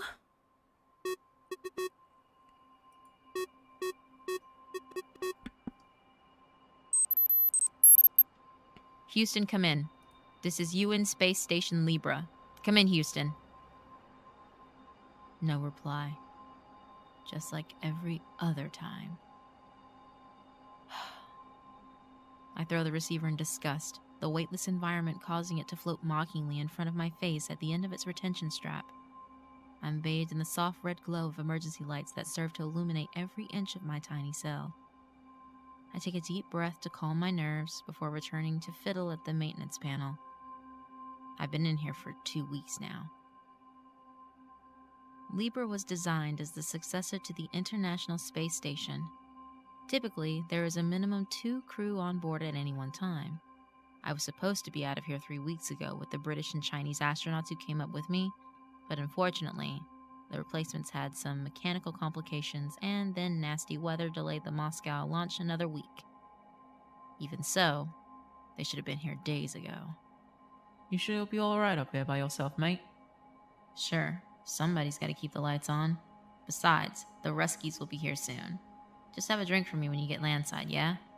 I expect I'll have 2. Godspeed. I was ready to spend 7 to 10 days by myself on the station, waiting for the Russians to get their act together and get me my ride home. I'd done some time in an isolation chamber during my training, so I knew how to handle being stuck in a confined space with myself. The trick is to not listen to the voices. The station itself isn't roomy, but it has 5 different modular compartments, more than enough space for one person to not feel enclosed. Even better, every module except for the emergency cell has specially reinforced portholes giving magnificent views of the earth far below. It was photos of this breathtaking panorama that had first driven me into the NASA program almost 20 years ago. So what better way to spend a week than by gazing at the world in all its glory? Since our planned experiments were complete, other than basic maintenance, that's exactly what I've spent the first several days doing. I could lose myself for hours watching the whirling blues and browns fly by underneath, the sun rising and setting every time I completed an orbit. Then came the event. 5 days into my lonely vigil, I'd been roughly woken by a blaring alarm. Houston was trying to reach me, and they needed me now. What's going on, Houston? Weird readings, Libra. Satellites register some sort of anomaly we're just now picking up. Don't know if it's solar flares, some kind of field left behind by a passing comet, or something else. We'll be moving into the area within the hour. There's no telling how the systems are going to respond. Better button up in the emergency cell until we're through. How long will that be? Don't know. We'll be in touch. It was good advice. Alarms started sounding almost exactly 60 minutes later, and abruptly whole sections of the station's instruments panel started shutting down. I was able to keep track of everything that was going on from the master controls in the emergency cell, so I knew exactly when power to the station completely cut out. There was a tense 5 to 10 seconds before the emergency batteries kicked in. Then, with a soft whine, they powered up the red lights I'd been basking in ever since. I paused my work at the maintenance panel. For the 1000th time, I take out the photo of my wife and daughter. They're both smiling, holding each other close. Are you going to space again, Daddy? Yes, honey, but not for too long this time. I don't want you to go. Don't worry, I'll be back before you know it. The emergency batteries are designed to provide minimum function, pretty much just life support and basic communications. Theoretically, they'll last long enough that I'll have to be more concerned with running out of food and recycled water before worrying if they're going to run dry. But I'm blind and deaf in here. The communications are rudimentary, designed to run on almost no power, so it's small wonder I haven't been able to reach Houston. I have to do something. I can't even see outside since the emergency cell was designed specifically without any kind of viewport. The walls are starting to close in, and in a cell this small, there's not much room to shrink. At least the voices haven't started yet. Like I said, the trick is to avoid them, but in here, there's nowhere to run. Nothing to distract my mind. The main system is powered by exterior solar panels. The system had been tested and retested to automatically restart in the event of a catastrophic failure. But when it actually counted, something stopped the reset. After a day or two, I decided to take matters into my own hands and pop the cover of the maintenance panel. After 2 weeks, I've gotten exactly 0 response for my efforts. As I put the photo of my family back in my pocket, the fear and unfairness of it all momentarily get the better of me. Damn it! I was supposed to be home weeks ago! In frustration, I hit the panel as hard as I can with my open hand. Amazingly, that does the trick. With a click and a whir, the red lights shift to white and the instrument panels begin powering up to their fully operational state. Ecstatic, I throw myself across the cell to the communication array. Houston, come in. This is Space Station Libra. I try the line for 20 minutes. Still no response. What the hell is going on? A gnawing pit is growing in the base of my stomach. While the system was down, I could make excuses for the radio silence, use them to keep the panicky feeling to a dull roar. But now, I have to get out of this stupid cell. I may not be able to talk to the people down there, but at least I can watch them. If I imagine hard enough, maybe I'll see my little girl, looking to the sky to see if she can spy the station as it passes overhead. I unseal the airlock and move to the next module. I chuckled to myself. Maybe I'll be able to see my replacement shuttle. I peer through the viewport. Then, frantically, I move from module to module, looking through each porthole in turn. the pit growing deeper with each passing moment.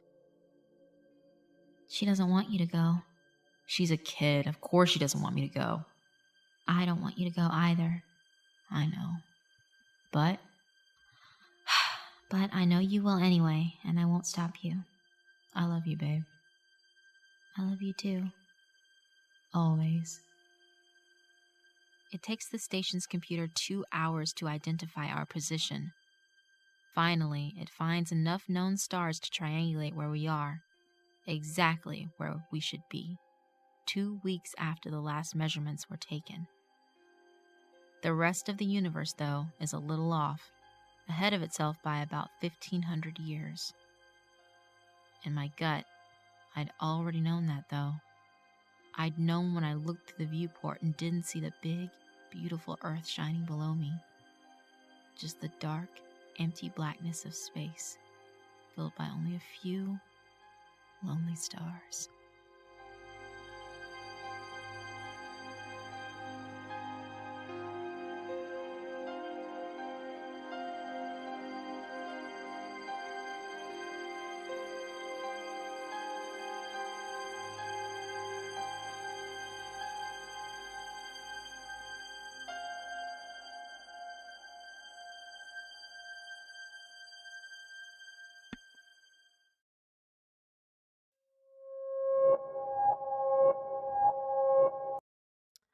No, this one's sad.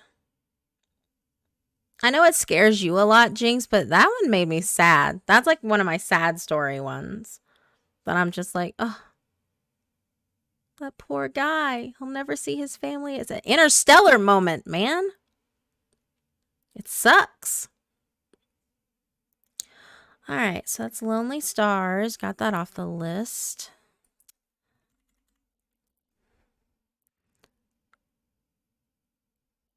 We got time for a couple more. We're going to do Whimsy Wood. Where is it?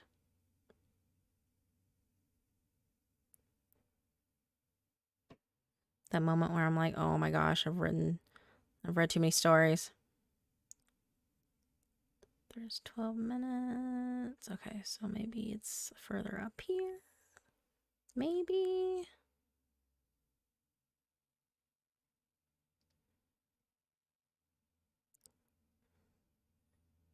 Good Lord. Okay, no, it was further down. All right. Well, then. Aha, there it is.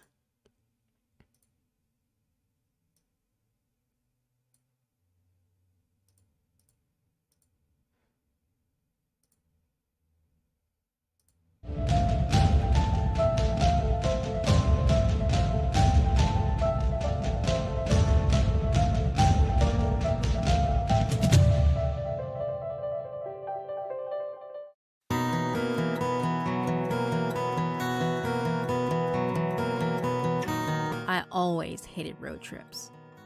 I'm not using the term hate lightly.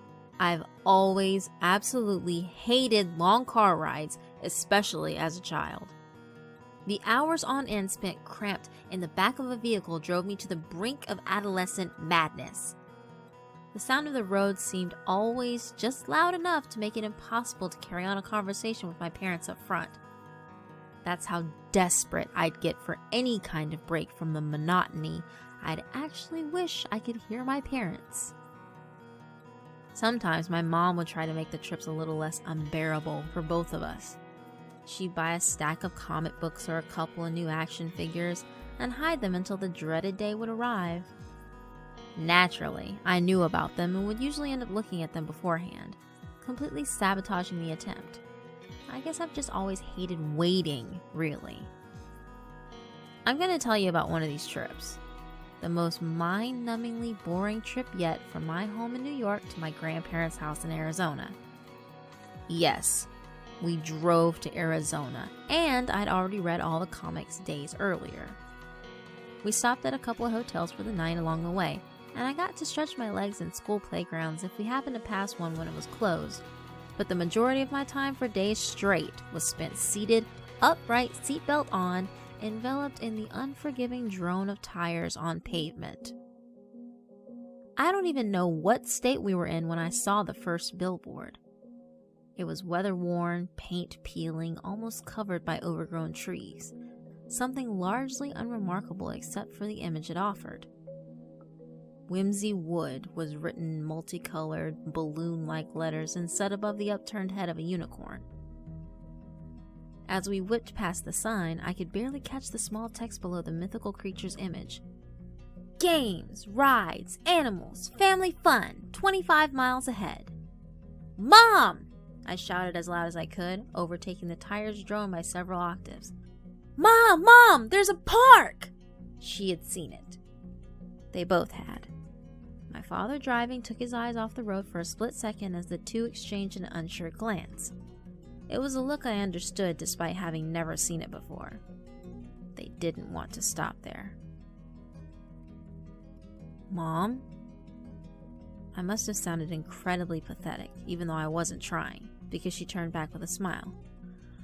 Okay, she said, if it's open, and we'll see how much it costs to get in. That was all I needed to hear. Now I was bouncing in my seat, utterly enthused. I just felt renewed, sharper, and more alert after the stagnation of an endless highway. I watched the occasional car pass by and looked into their windows whenever possible. I looked for another kid like me, maybe coming back from the park.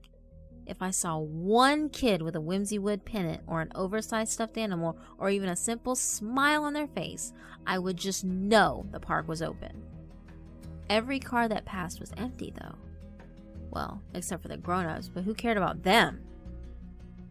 I tried to convince myself that the random sights on the side of the road were signs the park was indeed open.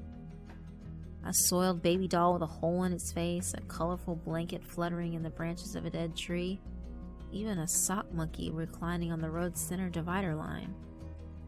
There were enough children passing through to leave those signs, so I was more and more convinced this was going to be awesome.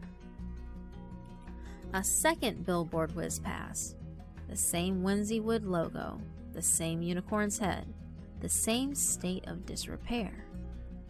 Hanging off the billboard was a small wooden sign painted with red letters, "Open!" Mom! Dad! I know, I saw it. My dad turned to Mom again with a chuckle. Well, I guess we're going. The final Whimsy Wood sign stood at the end of a gravel driveway that trailed a long way off behind the tree line. The sign was much like the billboards, but despite being in better repair, it actually seemed even older. The lettering was hand-painted in an old-timey style, and the text beneath the unicorn head differed slightly. Games of chance, mechanical rides, rare animals, wholesome fun for Junior and Sis. Dad didn't really like the idea of taking the gravel stretch. He grumbled and complained the whole way down as the tires crunched stone and kicked things up into the undercarriage. I heard a few curse words in there, but all I cared about was the fast-approaching fun. Past the trees, the Whimsy Wood Park was spectacular. On the drive in, we were overlooking the entirety of the property, several cleared acres with a short, long building essentially acting as a gateway between the downward-sloping driveway and the gaming booths, petting zoo, and carnival rides toward the back. I was probably vibrating at a dangerous frequency at this point, like I was on the world's biggest sugar rush. Wow, Mom remarked. It's actually pretty nice. Dad started the car down the slope toward the parking lot with a deep sigh. The parking lot was about half filled with cars, which is probably a bit surprising to my parents. The minivans and station wagons scattered throughout the gravel expanse proved that, yes, Whimsy Wood was open. I didn't think anything of it, though, racing to the front doors of the building to see if they were locked. "Hey!" Dad called out as I bolted forward. I froze in place, thought about what I must have done wrong, and sheepishly made the walk back to his side. Together, the three of us approached the building. More waiting. Dad pulled the door open and held it for Mom and I. Me first, of course. There was a wooden box by the front doors that simply read, "Pay what you can. $5 for everyone over 3 suggested." I thought I saw Dad slip in a $10 bill and thought about protesting my age, but I was too excited to get inside. The interior of the building was dark, lit by row upon row of arcade game cabinets and neon signs that hung on the walls. The signs weren't for any specific products, but were more along the lines of general concepts. Fun, groovy, and tubular. Stuff like that. One that sticks in my mind just confusingly read, Superpower. I hadn't really been to an arcade yet at the time, so this had my jaw dragging on the floor. Now that we were indoors and there was no chance of getting backed over by a van, I was free to run around like a lunatic. I was quickly lost amid the beeps and shrieks and computerized music of about 100 video games. I checked them all out. A centipede-like game called Skull and Crossbow caught my attention the most. It had a little boy with a crossbow at the bottom of the screen, firing upward as skeletons and skulls rolled across a graveyard, inching closer and closer to him. I ran back to my parents, and Mom already had a handful of quarters prepared for me. I played it for a while, but couldn't get very far without dying, so that fun was over pretty quick. When I returned to my parents this time, they were talking with a third adult. She was a squat, heavy-set woman with stringy black hair and nasty, neat black dress clothes. She wore a unicorn horn on her forehead, attached with an elastic band. "Well," Dad said to the round lady, "here's the boy." The way he said it was the same as saying, "Okay, here's my way out of this conversation." The round lady turned and leaned down to face level with me. Her face was wrinkled, worn, and old like the signs. She said hello to me with a large, yellowish smile, and her breath smelled like urine.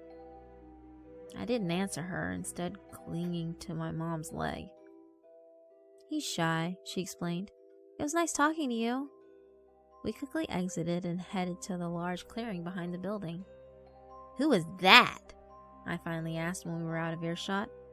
"She works here," Dad said flatly. He paused and added, "Couldn't get a word in edgewise."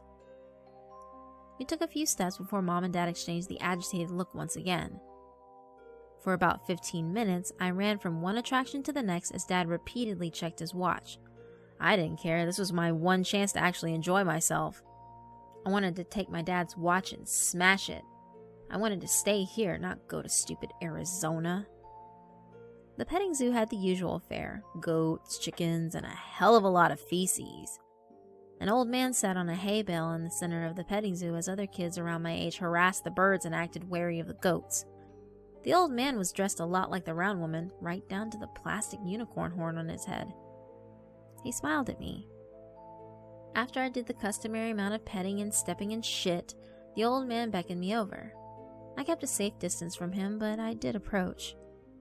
As I stood a couple of feet from the old man, he cast his gaze down at the straw beneath his feet. I did the same. Then, he swept a bit of straw aside. Just beneath was one of the chickens. It was motionless, its head twisted several times around. Jostled by the old man kicking the straw, a few maggots twisted and turned out of the creature's beak. I locked eyes with the old man, who was still smiling. "Don't tell the other kids," he whispered. "They'll all want to see." He put his finger to his leathery, black speckled lips as if to shush me. I always loved animals, and even if I hadn't, this would have still been disturbing. I ran back to my mom with such an awkward gait that she instinctively knew to kneel down and catch me as I reached her. "What?" she asked. "What is it?" "There's a dead chicken." "Oh. It was under the straw by that man." "Well, I'm sure he'll get rid of it. Sometimes animals get old and they pass on. Remember, we talked about that?" As you no doubt already know, that wasn't the problem I was having with the whole situation. Still, I didn't really have the mental tools to figure out exactly how I should clarify the situation. I held hands with my mom and dad, almost hanging between them, decided what I wanted to do next in the park. That's when an announcement echoed through the park, carried by rattling tinny loudspeakers mounted on telephone poles. Wella, welcome, Whimsy would we ones. Hurry to the Lumberjacks Timber Tunnel. All you little lumberjack and lumberjills, toddle on over to the tunnel and get ready to laugh. The announcer did a passable goofy impression mixed with the hype style of an ad for a monster truck rally. "How about that?" Mom asked. "Want to do that?" I felt a little less sick now, almost entirely forgetting anything was wrong in the first place. "Sure," I perked up. The timber tunnel was like any given theme park tunnel ride. A metal track, a roller coaster styled cart, and a long tunnel the tracks lead into. The mouth of the tunnel bore flat plywood trees and a stand-up cutout of a burly lumberjack that looked like it had been left out in the rain for about a century. It was faded and worn, most of its facial features missing aside from a thick beard. I got into the cart at about the back. Other kids were already piling in, and there was a real sense that I might get shoved or kicked if I tried to work my way in any sooner than I did. The round woman was standing by the cart, making sure everyone was safe and secure by manhandling them to see if they'd come loose from the cart.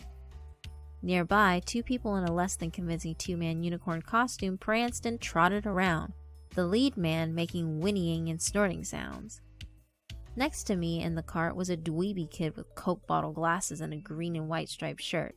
He had a blob of snot rolling down his upper lip, which he would continually snort back up as he looked around in wonder. If this kid smiled any wider, his head would have fallen off. When the round woman finally worked her way to the back of the cart, she jerked and jostled me roughly, her hands darting from my arms to my chest, to my leg, and bumping my crotch in a way that gave me a fleeting feeling of extreme unease. It happened so quickly that she was already moving on before I could even croak out a word. And with that, the cart went off. All the kids waved to their parents, who waved back again. My hands were solidly on the metal bar that held kids in place as I stared toward my parents, still dumbfounded by what just happened. Mom and Dad waved, their look of happiness turning to concern over my appearance just as I disappeared into the tunnel. After this all happened, all I wanted was to forget the song. Lumberjack Dan, clearing all the trees, working on the land. Lumberjack Dan, a hard day's work for the lumberjack man. It issued from unseen speakers over and over again with no variation. It was set way too loud, and a couple of kids ahead of me clasped their hands over their ears. Most just laughed, and one said, "It's not bad, you guys are gay." We passed painted scenes of forest landscapes and little animatronic lumberjacks. They had about the same range of animation as desktop drinking bird toys, and were about the same size. It was like being on the train in a miniature train set. As we rounded a curve, the song loop sped up like the cassette tape was being played on fast forward.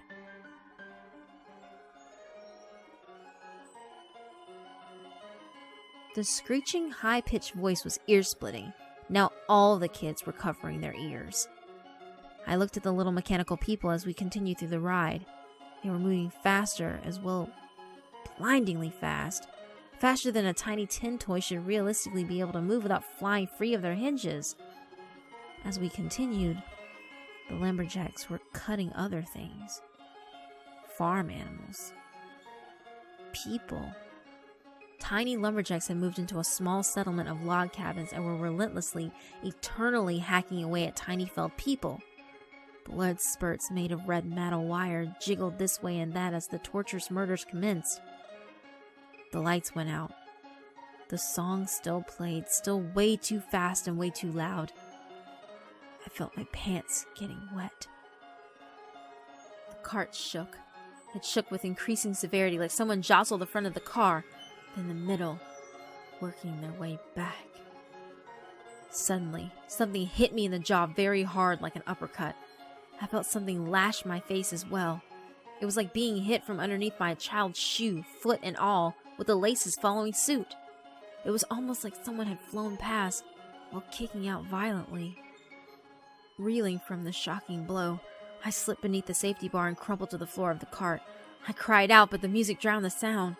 I felt across the floor for help from the boy next to me, but I found only empty space from wall to wall within the cart. The music finally ceased and everything was deathly quiet. Sniveling in the dark, I remained quiet. I didn't even breathe deeply. I listened for any sign of where everyone had gone or why they'd left. All I heard was a sound like a restaurant full of customers obnoxiously slurping soup mixed with the absent, brainless chewing of a group of cattle. It wasn't loud, but in the darkness it seemed to echo all around me. The lights never came back on. But thankfully, the cart had continued to move throughout his ordeal. Soon, I saw daylight as I emerged from the other side of the tunnel, still hunched down on the floor and clutching my swollen jaw. When I realized I was most likely past the danger, or at least assumed I was, I boldly popped my head out of the cart and looked around, the sunlight burning my unadjusted eyes. I was alone. I don't mean I was alone in the cart, though I was, but rather that there was absolutely nobody around. Not a single parent was there to greet anyone coming off the ride. The cart was still moving when I rolled myself over the side and landed on the ground hard. I was frantic at this point, nearly crying. I moved as fast as I could through the grounds, making a beeline away from the timber tunnel and toward the long building at the front of the park. The petting zoo was empty except for the animals. Everything was empty.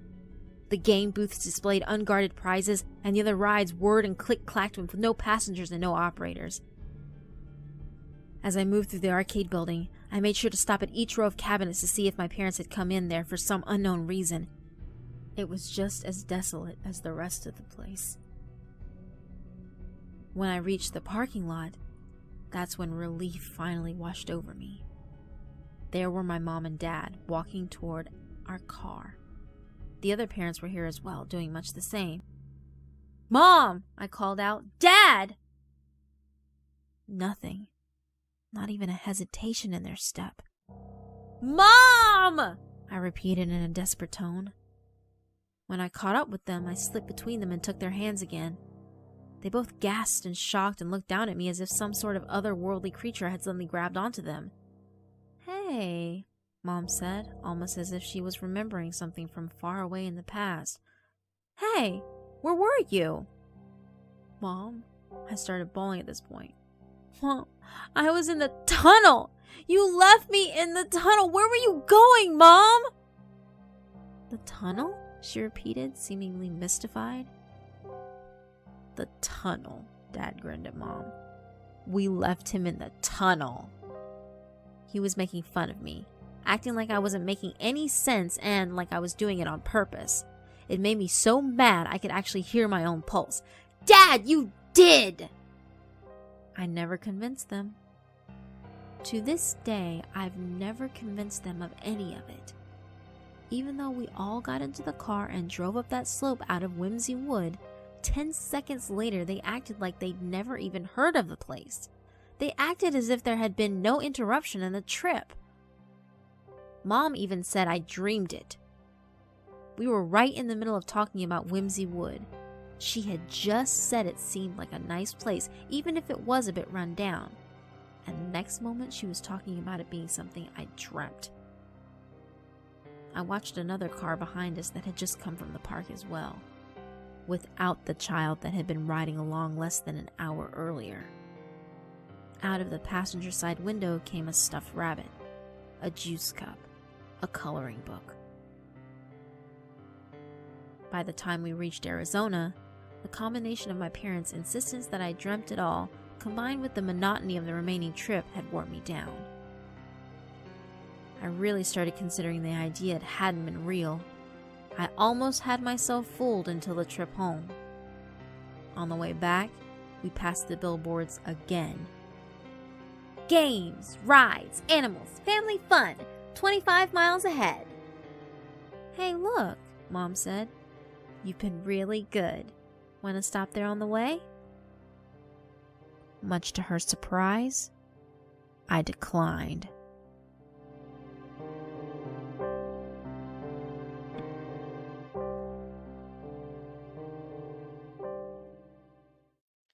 Gotta love parents, huh?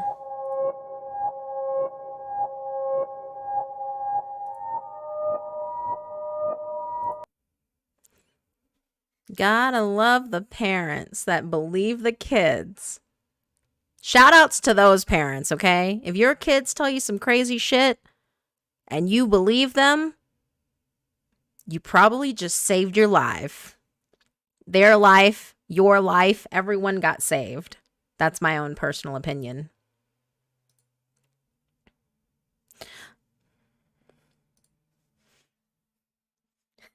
Yeah, exactly. Get me out of there. I do not want to go back. No, thank you.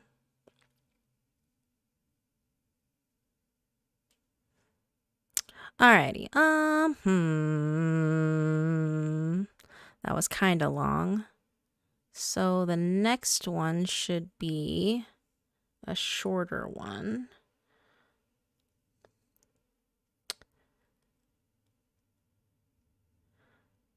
So question for you guys, because it is getting kind of late.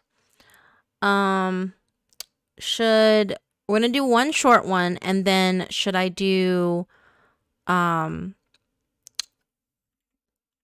break room incident, or should I do the blood game or room 733 after we do one more short one?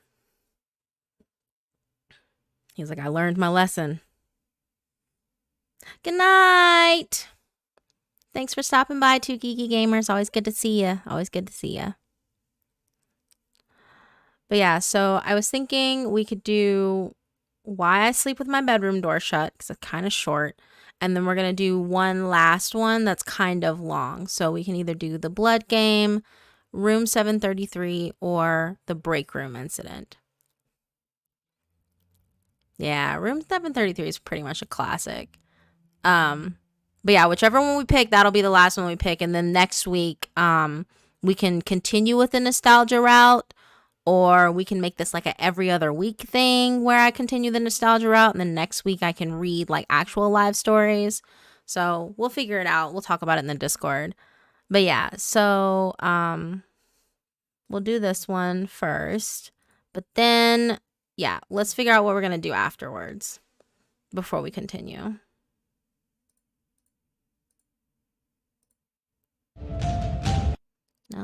Nope. Stop. You must cease. So, I'm all up for votes, or whatever everyone wants to do.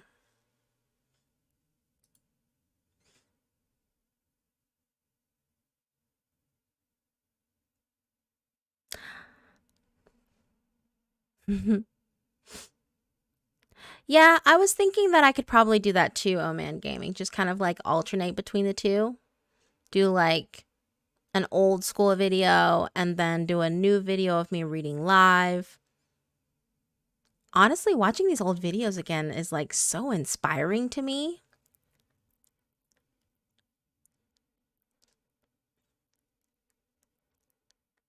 Oh, hey Tommy, can you take care of that for the Discord link? I'll have to edit it in the channel or in the description. I thought I put a new one in there, but I guess I didn't. Thank you, ma'am. Yeah, so this is super inspiring to me to like go back and listen to my old stuff. Okay, so we got 2 votes for room 733, 1 for the break room incident.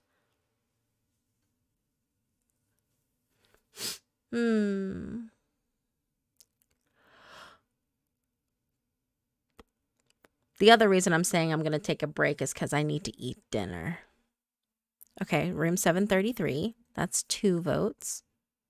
Or 3 votes. Okay. Room 733 is really good, guys. I was super proud of how I edited that entire video. That's probably one of the most complicated ones I've ever done. So, yeah. I'm kind of like leaning toward that too.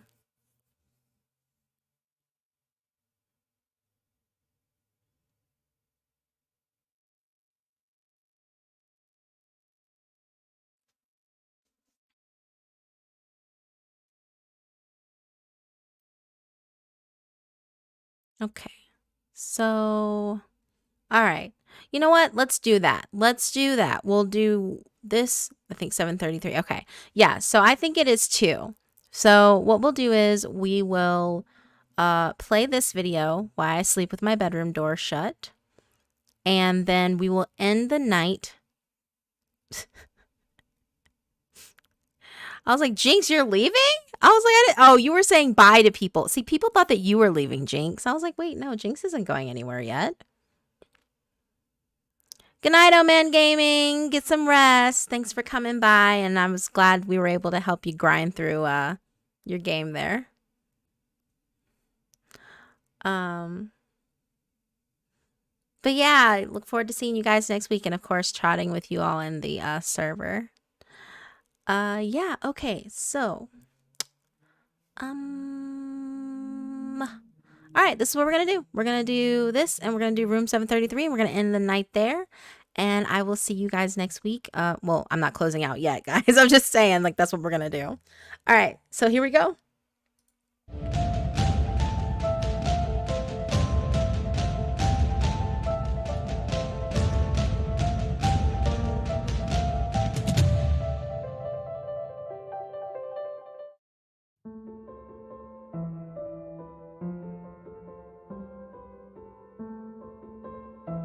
My parents divorced when I was 8 years old.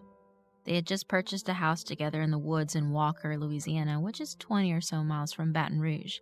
After seeing his subsequent relationships, I realized this is something my father does when his marriage is rocky. He sells his house and then buys or builds a new one for the sake of distraction. I've actually seen it work for him. Once engaged in a new project and excited about the possibilities, his wife might forget to ask why he was out so late, who he was with, and why he smells like another woman's perfume. But this time, his trick didn't work. My mother had had enough. I don't even think we lived in that house in the woods for a full year before my mother suggested he go stay with his whore instead. I wasn't terribly upset by this. My father and I had never been close. He was a no-nonsense high school coach, and I was bookish and skinny and weird. Far from the athlete he'd wanted. Though, to be fair, he didn't try to push me into sports or pressure me in to follow football. Instead, he ignored me entirely in favor of my little brother, Trent, who seemed like he was born with a ball in his hand. Trent didn't play one sport. He played all of them, starting when he was merely a toddler. I never resented either of them for this. I merely mentioned it to help paint a picture of my brother. If Trent and I had been one person, we'd be a very well-rounded individual. Me, precocious and dreamy and even-tempered. Trent, sporty and rough and emotional, living up very well to the reputation that came with his bright red hair even when he was still in diapers. You couldn't have two more opposite children, but we loved each other fiercely, particularly in the early years of our parents' divorce. Though there were 3 bedrooms in this house in the woods, Trent and I shared one, not wanting to be separated. That changed around the time I turned 10. I was starting to get a light dusting of very fine pubic hair as well as the weird self-exploratory sessions that came with it, so I figured it was time I had my own room. Without so much as asking my mother, I began moving my things to the room across the hall to claim my new space. We'd been living in that house in the woods for a couple of years now, and even though it had felt large and empty in the days following my father's exile, now it felt like home, and I had claimed a new room all for myself where I wouldn't be bothered by Trent's nightlight or those soft, irritating snuffling noises he made in his sleep. But still, though I figured I was too old for a nightlight, the inky darkness of my room when I turned my bedside lamp off was a bit too much. My mother would sleep in her room at the end of the hall with the door open so she could hear us if we called, and she would often fall asleep watching Letterman or Seinfeld. The ghostly blue glow of the TV in her room illuminated mine just enough to pacify me, so I began sleeping with my bedroom door open. I was 10 then. I'm 30 now.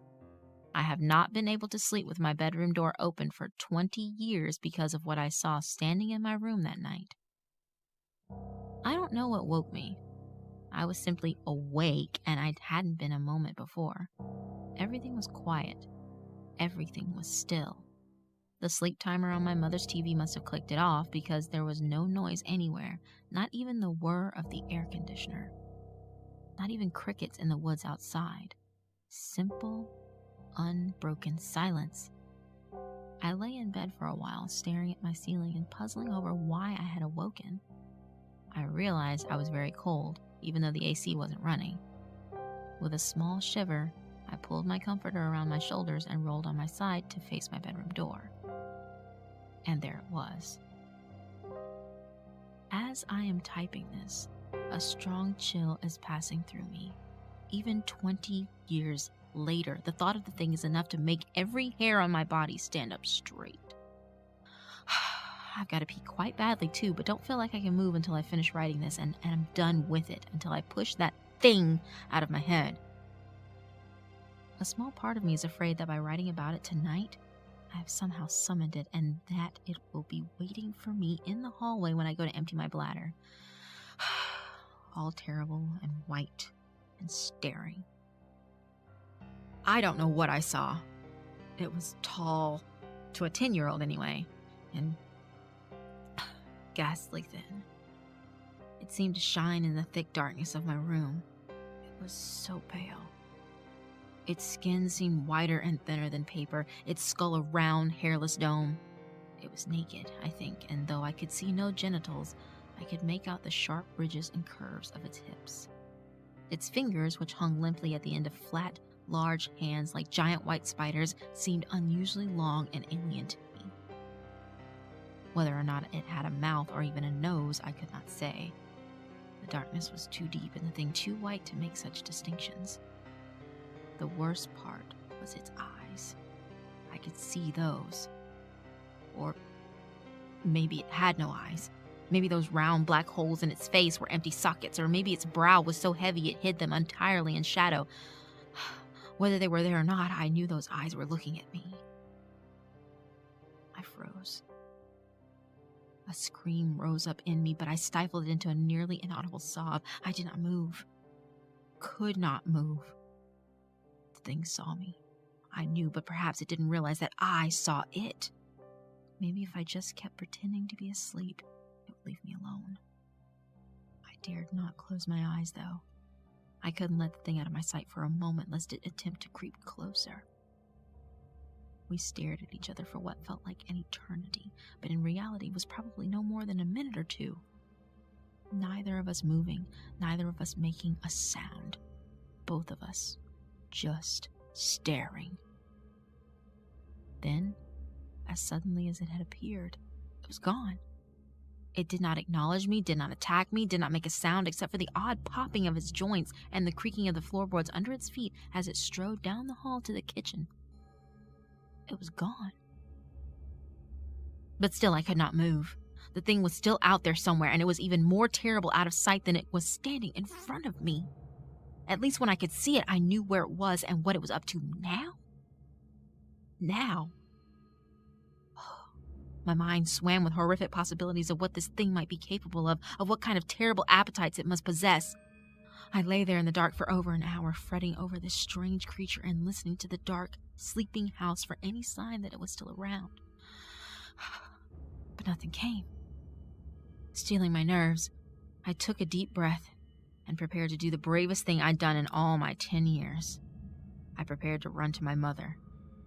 I slowly slipped out of bed, expecting the moment my feet hit the floor for the thing to snatch them, but it didn't.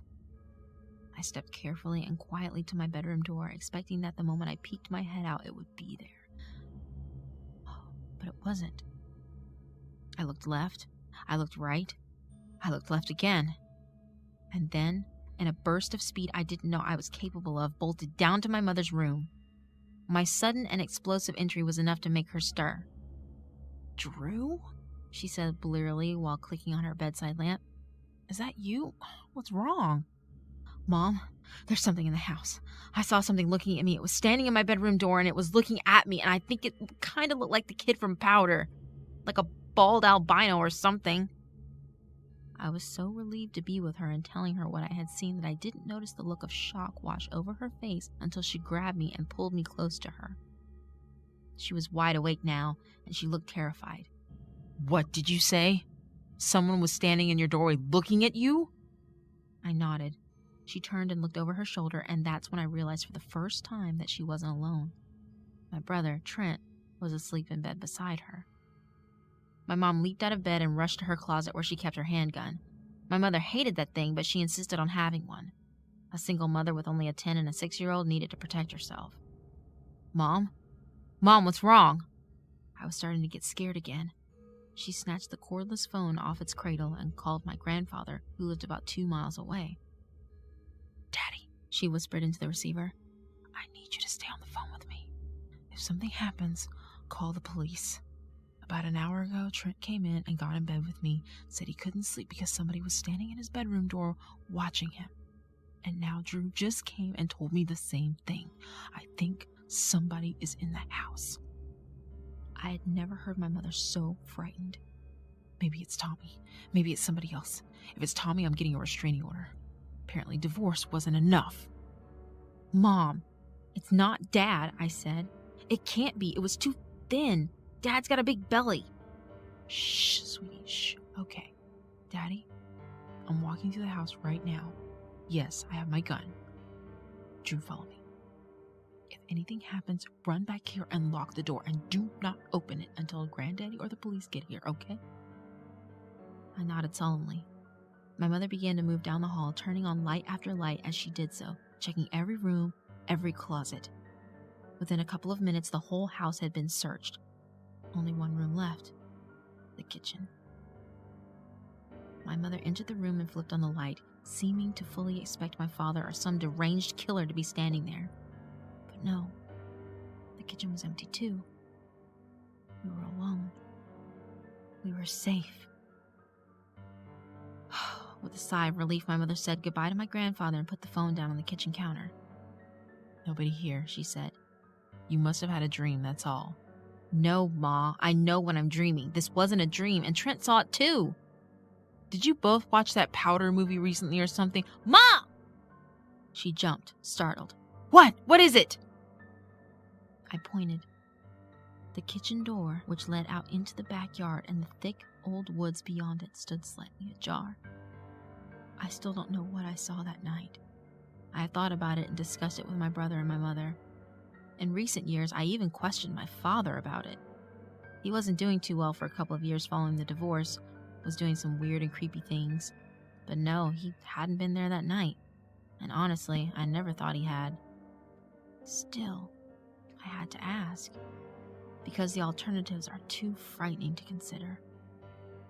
I don't suppose I'll ever know what that thing was, and maybe that's for the best. What I do know is I haven't slept with my bedroom door open since that night. If for some reason I forget to shut it all the way before I climb in bed, I will not be able to sleep until I go and close it tight. Because now, in every dark doorway, I see that ghastly white face. I see those terrible dark eyes staring at me.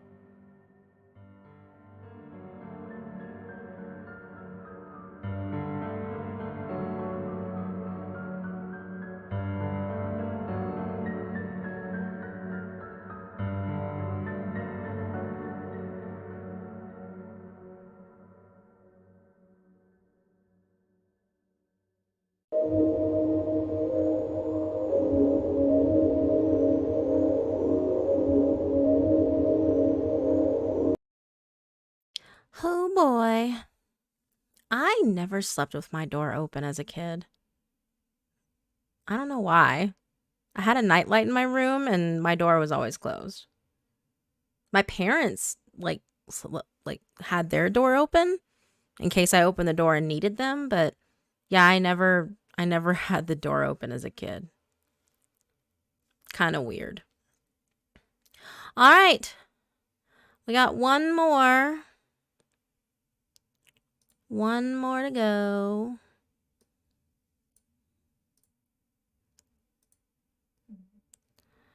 And then that is it for the night, guys. But so we're just going to jump straight into it. Here we go. It's a nice long one. All right, you guys ready? 'Cause I am. God damn, I love this story. C.K. Walker. Fucking genius, dude.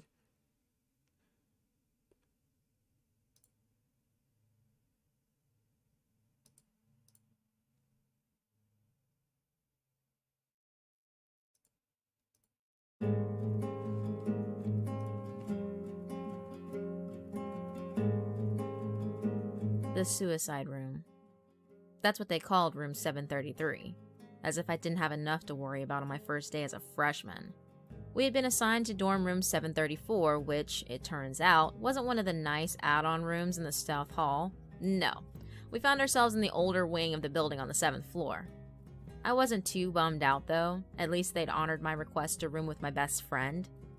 Lydia and I spent most of the morning moving ourselves in. By the time our resident advisor came by, I was taping up posters and Lydia was reading. "Hi, girls! I'm Beth," chirped the bubbly blonde girl as she bounded into our room. "I'll be your RA this year." "Hi." "Wow, you girls really work fast," she said, taking in our made beds and hung up clothes. Beth picked up a drawing of Cthulhu that Lydia had done over the summer. She turned it sideways, studying it. "Is this the Kraken from Pirates of the Caribbean?" Lydia glared at her over the top of her book. "So anyway," the RA continued, "I know our hall isn't as new as the South Hall, but trust me, there's a lot of history here. This building is almost 60 years old." "Yes, I can see that," I said, looking around. "The rooms are pretty small." "Well, people were smaller in the 50s, Beth shrugged. "Really?" Lydia said flatly. "Yup, really." Beth pursed her lips and just continued to stand there while the room filled with awkward silence. "So," I said, "the corner room next to us, 733, is it? It looks a lot bigger than our room. Is anyone assigned to that room, or could we maybe—" "Oh, you don't want that room," Beth interrupted. "There were a couple of suicides in there, a hanging and a jumper, if I remember right. They're not assigning anyone to that room. Anyway, I'd just like to remind you that this is an all-girls floor and guys are not allowed up here after 11. Before we could reply to her, Beth clapped her hands and with a quick, "Well, nice meeting you," she skipped out of the room. Lydia dropped her book on the bed and stared out into the hall. I hate her. "Did you hear that bomb she fucking dropped?" "I'm going to call her dumb shit Beth." "Lydia, seriously, suicides?" "Oh, Becca, relax. Every college campus has a few suicides." "Yeah, but in the same room?" Lydia sighed. "Really, who cares? It's not our room."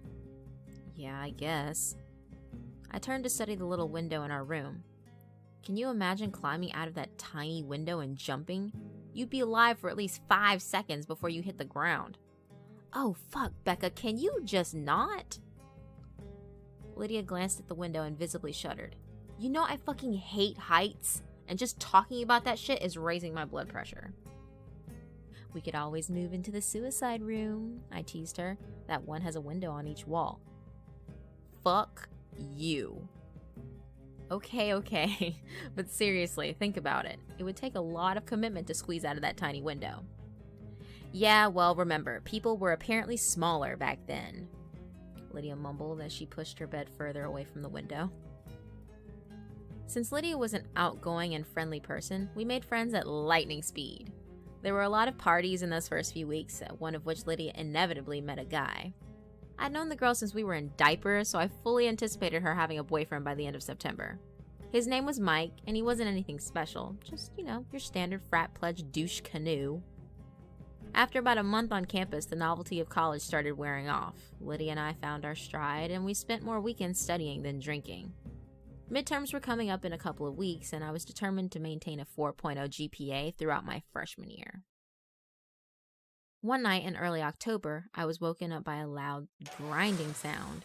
I sat up in bed and strained to hear it again. Lydia was also wide awake and listening. "What the fuck?" she mouthed to me.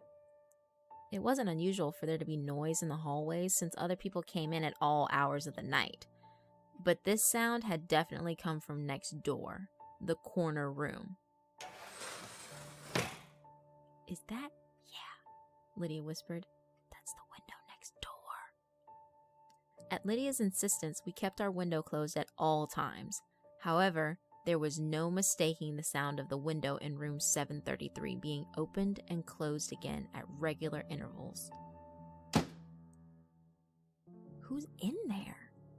Lydia shrugged. "Is someone fucking with us? Is this like initiation?" Lydia raised her eyebrow at me. "Initiation to what?" "I don't know. College? Maybe they're hazing the freshmen." Who is hazing freshmen? I shrugged. It shut. Becca, I love you, but that was fucking stupid. I threw a pillow at her. Well, whoever it is, go tell them to knock it the fuck off. Me? I'm not risking being thrown out a window. Well, I'm not doing it. I'm an art major. You're a political science major. You go lay down the law. Fuck that. Then call dumb shit Beth. Isn't this the kind of nonsense she should deal with? I'm not calling her. Don't you put that evil on me. Fine, Lydia whispered loudly. Then we'll just have to ignore it. I have class at 7:30. Then do something. Ugh. I got out of bed and stomped to the door, threw it open dramatically, and went down the hall to pound on the door to room 733, which simply said supply room. People are trying to sleep. Please fucking stop, I said. Then there was no answer. Dude, seriously? I stepped back from the door and immediately noticed a problem. Room 733 was padlocked shut from the outside. I hurried back to my room. What happened? Lydia asked. I'm not going anywhere near that fucking room again. It's locked from the outside. I don't know how anybody could get in there. So, you're saying it's a spooky ghost? No, I'm saying there's creepy shit going on inside a room colloquially called the suicide room. Lydia scoffed and rolled over to go back to sleep. Pfft, you should have been a drama major. We didn't hear the window next door again that night, but the next morning you could clearly see from outside that both windows in the corner room were now wide open. I watched the windows on room 733 for an entire week, but they remained open. Occasionally at night, I thought I could hear a noise next door, like marbles dropping and rolling across the floor. Since it never woke Lydia up, I didn't bother to say anything. One afternoon, I was alone in the dorm editing notes on my laptop. I had my headphones in, but the music wasn't loud enough to cover the noise of someone knocking on the door. Come in, I said without looking up from the screen. A moment went by, and then I heard the knocking again. I jerked my earbuds out and slammed the laptop closed. I turned around. Come! What the fuck? The door to the hallway was wide open. I left it open on purpose since Ian, a junior I was dating, was supposed to be stopping by. I heard the knocking again from behind me and literally jumped out of my chair. It had come from the other side of the room, the closet door. It was the closet that shared a wall with room 733. Lydia, you're not fucking funny. Nothing. Lydia, I swear to God, I will punch you in your face. Silence. I walked over to the closet door and grasped the handle. Lydia, you're a fucking what? Her voice came from the doorway behind me. I let go of the doorknob and stumbled back, wide-eyed. Lydia threw her stuff on the bed and turned to me, crossing her arms. I'm a fucking what? I thought you were hiding in the closet, I said lamely.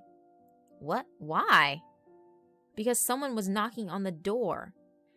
Oh, Jesus, Becca. Lydia rubbed her forehead and walked over to the closet, throwing open the door. There was nothing there but clothes and boxes. She made a swipe of her arm as if to say, what now? I swear, Becca, there's no one here. I know what I heard. We glared at each other until our little standoff was interrupted by the timely arrival of Ian. He immediately sensed the tension in the room. Hi, ladies. What's new? I gave my roommate a hostile look. There's strange shit going on in the room next door, but that's not new. Which room? 735 or the empty one? The empty one, Lydia emphasized.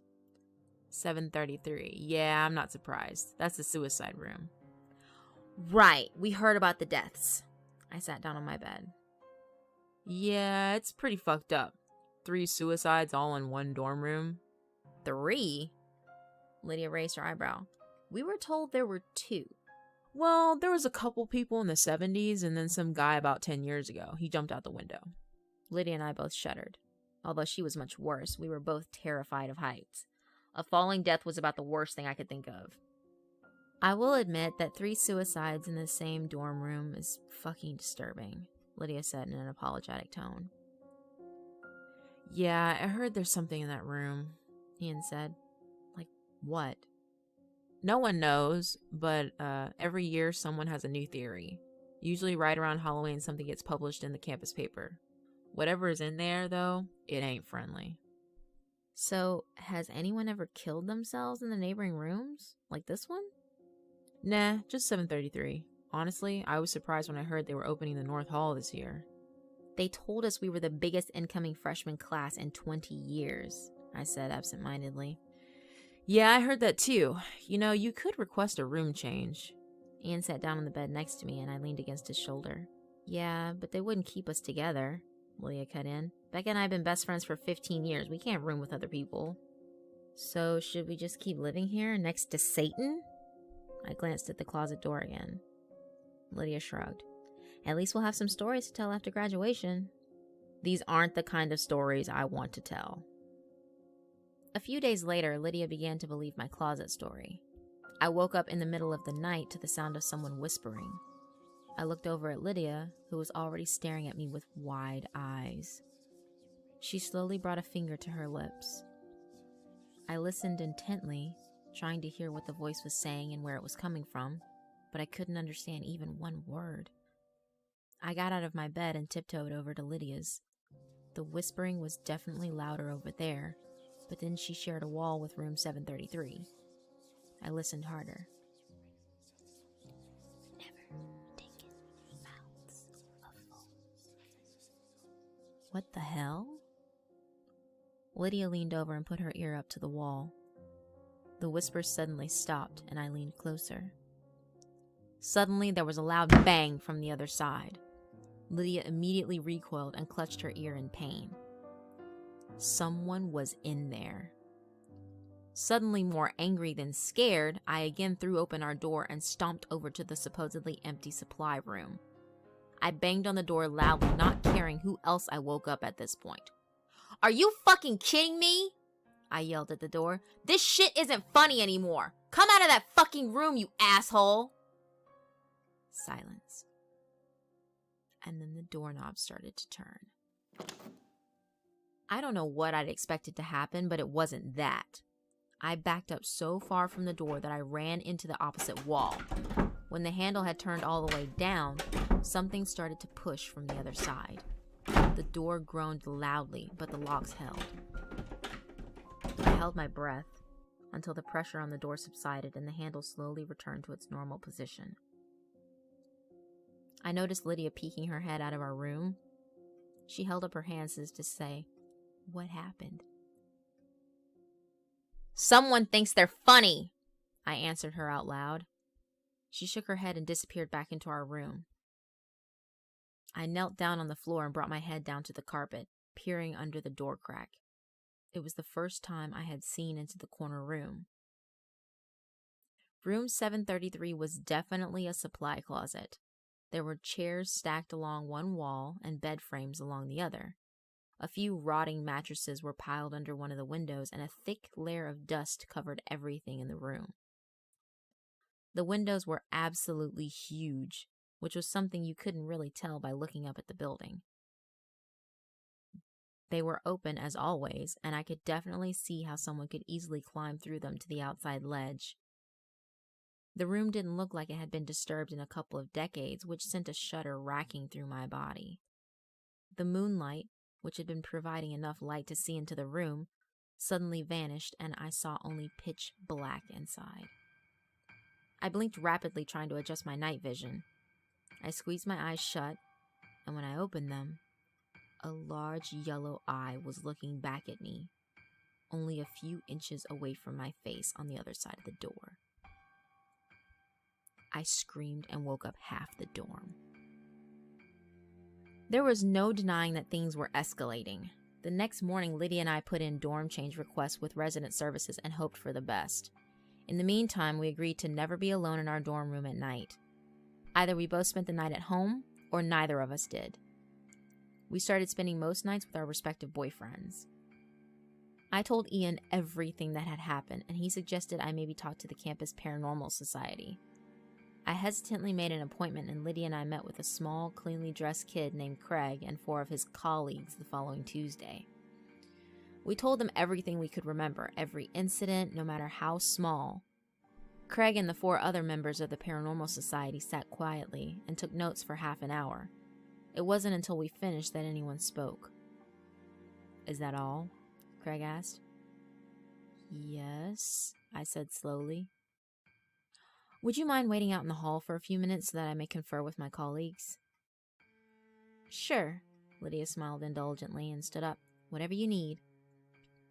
The door had barely shut behind us when Lydia snorted and rolled her eyes. "Let's go." "Go where?" I asked. "Are you serious?"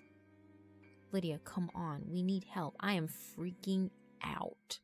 We haven't stayed one night in our dorm since Thursday, so this isn't something we can just brush off."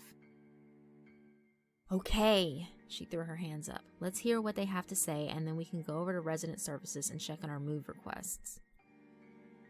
We loitered out in the hallway for another 15 minutes before Craig came out and asked us to come back and take a seat. With all the pomp and circumstance of a meeting of Parliament, Craig cleared his throat and made his diagnosis. "What you're dealing with, ladies, is a very angry ghost." "Is that your professional opinion, Craig?" Lydia said. I shot a look at her. "Yes," he stuttered. "A vengeful spirit." "A spirit?" I asked. I very much doubted that that's what we were dealing with. "Yes," answered one of the not Craigs. "That's ghost to the layperson." "Jesus Christ." Lydia groaned and rubbed her temples. Mistaking Lydia's frustration with despair, Craig rushed right into his speech. "Don't be afraid, ladies. We're going to take care of you. It's true that spirits can be quite a headache if you don't know how to exorcise them, which is why it's good you came to us. Suicides almost always result in angry ghosts. They need revenge." "Revenge on whom?" "On other students. Perhaps this particular ghost was bullied into taking his own life and now seeks to torment others.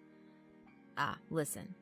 We can take care of this for you right away. All we ask is a small donation to the society," Craig continued. "We honestly didn't realize that room was having this much activity. It's really very exciting." "Great. Well, thank you for your time," Lydia said as she grabbed my hand and pulled me out of my chair. "Do you want to set something up for this weekend?" Craig asked. "Tell you what, we'll call you." Lydia hurried me out of the room, wearing a weary look, and we didn't speak again until we were almost to the admin building. "That was a waste of time," she said. "Look, I'm not disagreeing with you, but... Becca? Tell me you didn't honestly buy into that." "So you don't think it's a... I was having trouble even saying the word. It sounded so ridiculous. "Ghost?" "Well, I don't fucking know, but neither do they. That guy had no idea what the fuck he was talking about." I pulled my hood lower over my eyes as we stepped into the line at the resident services desk. "Let me put it this way," Lydia continued. "They're playing Ghostbusters and we're living the fucking Exorcist." "Fine," I said. "Then what do you want to do? Just keep sleeping at Mike and Ian's until we get reassigned?" "I just want this to end." Lydia crossed her arms and stared straight ahead. We all wanted this to end. Even if living next to that fucking room wasn't scary, it was sure as hell distracting. "Alright, well, I mean, we're probably safe during daylight hours, so as long as we don't spend nights there, we should be okay. Our room is only ghost adjacent after all, and our new assignments will come through soon." I checked my watch. Fuck, it's almost 2. Shit, really? Damn, I gotta go. Mike got accepted to Sigma Chi, and he's getting initiated today. Oh yeah, I forgot, he rushed. The girl at the desk waved us forward. I hadn't even realized we'd reached the front of the line. "Let me know what they say," Lydia said as she ran out the door. The girl at the desk eyed me suspiciously as I approached. "Hi, I'm..." "You're the girl trying to move out of 734 in Riley, aren't you?" She caught me off guard. "Yeah, one of them. How'd you know?" "Sorry, I overheard you. I also saw your file cross my desk a few days ago, and I gotta ask, why are you looking to transfer rooms exactly?" I was tired. I was beaten down. I didn't have the energy to think of a lie. "Because shit is going on in the empty room next door, and it's really freaking us out. Noises, whispers, knocking. The other night I saw someone."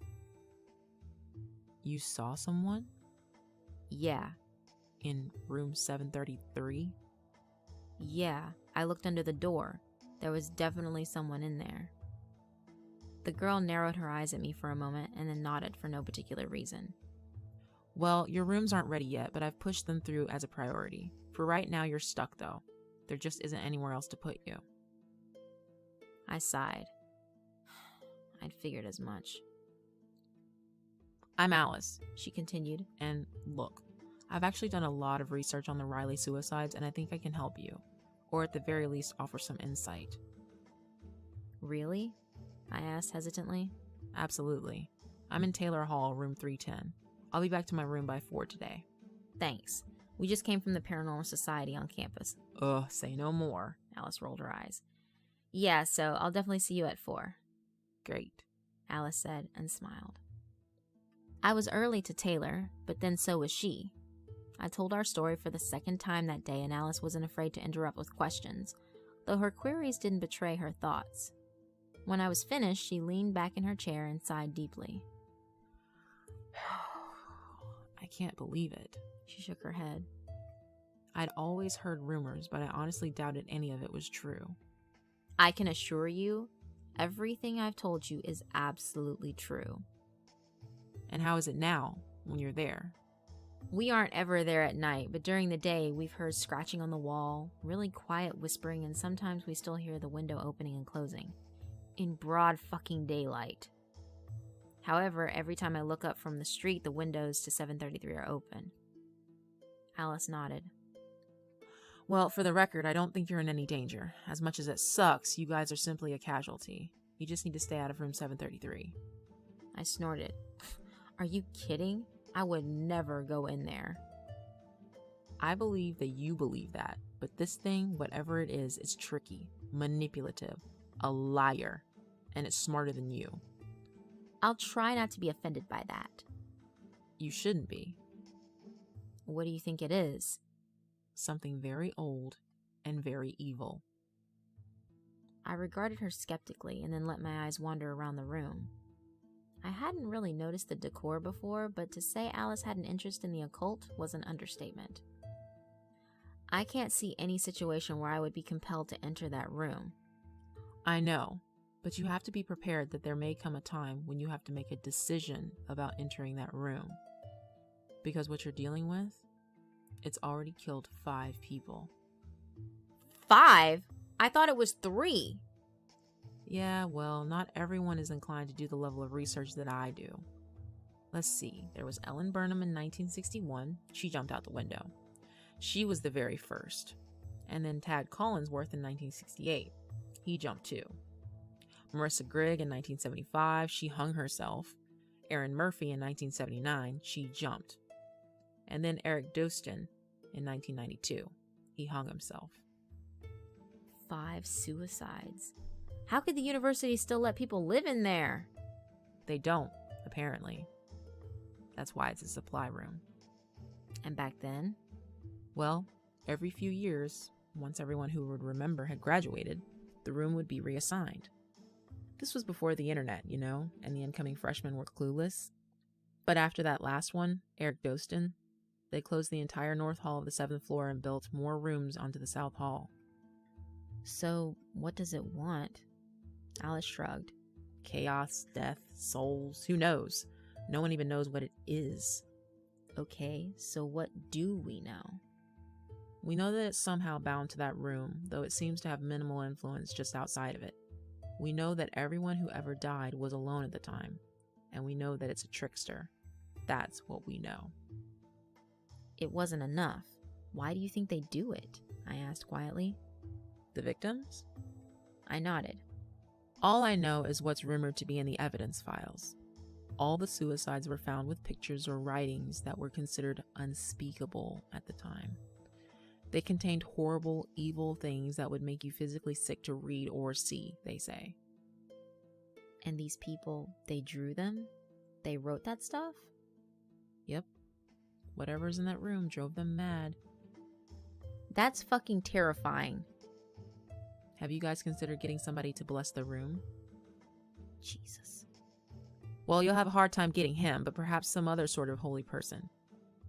No, I mean, Jesus, you're talking about an exorcism. Alice shrugged. Maybe. The rumor in the 70s was that this all started with a Ouija board game gone wrong in 1961. Really? That shit's made by Hasbro. Not in the 60s, it wasn't. Anyway, it's just a rumor. The only person on campus who would know is Tom Moen, an admin. I've tried to talk to him before, but he refuses to see me. Did he go here in 1961? Yes, and he was staying in Riley. We need to talk to him. I need to know what the fuck is happening, or I won't be able to live the rest of my life as a well-adjusted person. I suppose we can try to chase him down on campus. Can we talk to him tomorrow? We can try. Mr. Moen wouldn't see us that day or the next. We tried to catch him on his lunch hour and then again while he was leaving work, but he got around us every time. It was soon clear that the old man was actively avoiding us. Lydia and I had seen little of each other since we'd continued to sleep in other dorms. I went back to our room twice a day, once in the morning and once in the afternoon. Usually the other room was silent, but that didn't make me feel better. I could always sense something on the other side of the wall, somehow watching me. It felt like the calm before the storm. The Thursday before Halloween, I came back to the dorm to shower in the evening, much later than usual. I'd seen Lydia that afternoon, and she'd informed me that she had enough clothes stored at Mike's to last until graduation, so I knew I'd be there alone. I showered down the hall in the safety of the bathrooms and then walked back to my room to change. I was supposed to meet Ian in half an hour to head out to a party, and I wanted to get out of here as quick as possible. Since the silence was unnerving me, I threw my iPod on the docking station and turned up AC/DC. I got dressed and then stood in front of the mirror to dry my hair. I flipped my head over and blow-dried upside down to try and give my hair some volume. When I flipped my head back up and shut off the blow-dryer, I immediately noticed the silence in the room. But that wasn't all I noticed. I wasn't in my dorm anymore. Behind me was reflected the dusty bed frames and large open windows of room 733. I spun around in a panic to find that I was actually standing in my own room. I looked back at the mirror to see that 733 still reflected there. A slight movement behind me was all it took to make me run. I grabbed my purse and my phone and I fled from my room, slamming the door behind me. On the elevator ride down, I called Alice. "I can't do it anymore," I said when she picked up. "I can't go back in that room again. I can't ever go back." What happened? I told her. What do you want to do? She asked. "I need to talk to someone who knows what the fuck is going on. Is Tom Moen the only person we know was here in 1961? The only person I know of. Maybe we can get him on his way in tomorrow morning. We'll just corner him and refuse to move until he tells us something. He comes in at 6:30 according to the schedule I have. Do you want to meet me outside the Starbucks in the atrium? Fuck yeah, I do. I have class at 7:30, but I'll blow it off. Okay, see you then. I wasn't usually much for parties, but I was glad I was going to one that night. As soon as we got there, I asked Ian to get me a drink. Since I wasn't usually much of a drinker, he gave me a raised eyebrow. I gave him a brief synopsis of what had happened earlier, hoping he wouldn't think I was crazy. Ian made me a scotch and coke. It was the first of many. Around midnight, I went to have a cigarette and checked my phone. I had a voicemail from Lydia left at 11:04 p.m. Hey, Becca. Listen, I just had a huge fucking fight with Mike. I guess his frat decided that for Halloween this year, all the new brothers have to spend the night in the suicide room. In our dorm. I can't fucking take it. He knows what's been going on with us, and he still agreed to do this. He's now trying to convince me that Sigma Chi is behind all the stuff going on in room 733 because they've been trying to drum up buzz for their Halloween deal. I can't. I hit end and threw my phone in my bag. No wonder Lydia was pissed. This was not good. Not good at all. I found Ian inside and asked him to take me home. I was suddenly very stressed, very tired, and very drunk. When the alarm went off at 6 a.m., it took everything I had to pull myself out of bed. I got dressed in the clothes I'd worn the night before and shuffled my way across campus to the atrium. Alice was already there with a black coffee in hand. I figured you'd need this. She laughed. "How'd you know?" Your texts. "I texted you last night?" Yeah, and about one. You told me about Sigma Chi. Oh God, yeah. I pushed my sunglasses higher up on my nose and pulled my hood lower over my eyes. Those guys are idiots. Remember how I told you that it's crafty? Well, what if the point of messing with you was to make 733 provocative? You know, seduce people into going inside? No one has been in that room for years. Can you imagine how hungry that thing is? Do you think they're really at risk? I asked as I sat down on the steps to the admin building. Yeah. In fact, the only thing they have going for them is that all those suicidal victims were alone at the time of their deaths. So it'll be less powerful with all of them there? Theoretically. We would know a lot more if we knew what it was, and we can't know what it is without knowing how it got there. That's why we need Moen. What time is he supposed to get here? Actually, 20 minutes ago, Alice said grimly. It was another half an hour before we resigned ourselves to the fact that Mr. Moen had snuck around us as usual. We went to the front office hoping to beg again for an appointment with him anyway. The woman at the admin desk regarded us coldly. Tom isn't coming in today, or any other day for that matter. He quit yesterday. Looks like you won't be harassing him anymore. We weren't harassing him, I said. We just desperately needed to talk to him. We still do, added Alice. Well, you won't get any of his personal information from me, she said snidely and walked away. What the fuck do we do now? I asked Alice. Without Tom Moen, there's nothing left to do. Alice, fuck, I can't go back into that room. Well, then I guess it's good your transfers came through. They did? Yep. I got the notice when I checked my work email this morning. You're going to Morton and Lydia's going to Tinsley. Oh, thank God.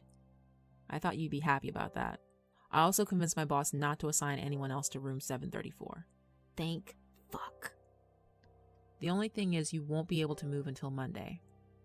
I can last through the weekend, especially now that the end is in sight, I have to tell Lydia. I opened my phone to pull up Lydia's number, but my attention was caught by the red 1 badge over the voicemail logo. I hit play. It was the rest of the message from Lydia last night. Even look at his dumb fucking face anymore, so I'm going to head home. Don't worry about me, I'll be okay. I'm drunk enough to sleep through any bullshit from next door. I'm just so fucking pissed off right now. I would honestly rather deal with dumb shit Beth than Michael and my parents must be siblings because I'm that fucking retarded Benson. Let's hang out tomorrow. Love ya. The message ended. God damn it. Alice gave me a questioning look. Lydia spent the night in our dorm. Alice cringed. She's safe though, right? As long as she doesn't go into 733. She won't. I thought of the always open large windows of the corner room. If nothing else, the mere thought of those would keep Lydia the hell out of that room. Good. Well, since we have nothing else to do you want to go back for theology books in the library? It's pretty much the only thing open right now. Sure, I shrugged. I didn't have another class until 10. The little old lady who sat behind the library's checkout desk must have been 1,000 years old. Miss Stapley's eyes were small and watery, and her skin looked like it was melting off of her skull. Still, she was nice and knowledgeable, and she sent us in the right direction for books on demonology, though she gave us curious looks as she did. There wasn't much. We read everything we could, but it either wasn't relevant or wasn't in English. We returned to her desk 30 minutes later. Ah, do you have anything on the occult? The occult? Ah, her voice trailed off. Yes, I do. Over there to the left of the reference section. Oh, thanks. Sorry, I'm too hungover to use the Dewey Decimal System, I said. I don't think she likes the look of us, Alice whispered as we walked away. Our look or our subject matter? Probably neither.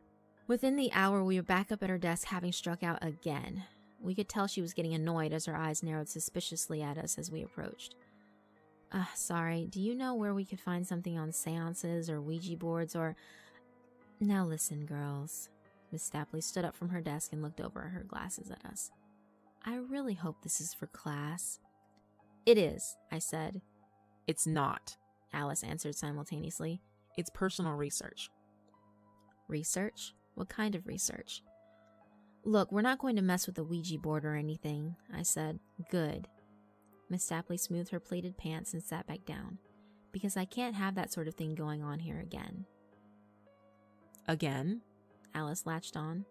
The older woman suddenly looked very uncomfortable and started fidgeting with a stack of books on her desk. We may have something on seances and... Miss Stapley, we're researching what happened in Riley in 1961. And also what's been happening there ever since. Well, it's no secret, is it? A student committed suicide in that room. Dreadful, but not unheard of on a university campus. 5 students, I corrected her. But you know that, right? Alice was suddenly talking very fast. Because you sound like you're well versed in this story. Please, tell us how this started and we might be able to end it. End it? Miss Stapley's voice became quieter but more concentrated. Don't be so arrogant, young lady. You can't end it. People have always died in that room and they always will. There is no end to it, so you'd best stay far away from it. But maybe if we knew how this all started... It started just as you think it did.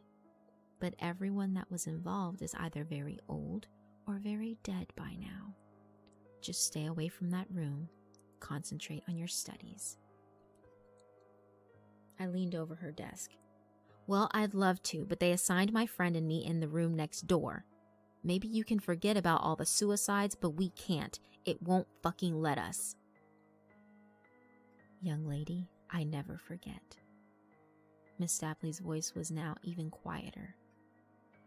My friend Ellen was the very first to be killed in that room. She was my best friend, and not a night goes by that I don't imagine her wiggling out of that tiny window, standing upon the cold ledge in her bare feet, and jumping off the 7th floor of that building. Alice sighed. I'm really sorry I didn't know. Yes, well, these are old wounds, my dear.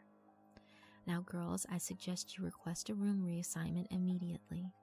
No one should be living on the 7th floor of that building, and that's all I'm going to tell you about it. Alice sighed, but resigned herself to a nod. We wouldn't learn anything more here. Still, it was quite a breakthrough. At least we had some information now. Alice walked away, and I made to follow her, but my feet wouldn't move. Something was bothering me. A small yet poignant word had been buried in Miss Stapley's story. A word that suddenly seemed very important. Miss Stapley? I asked the tired old woman at the desk.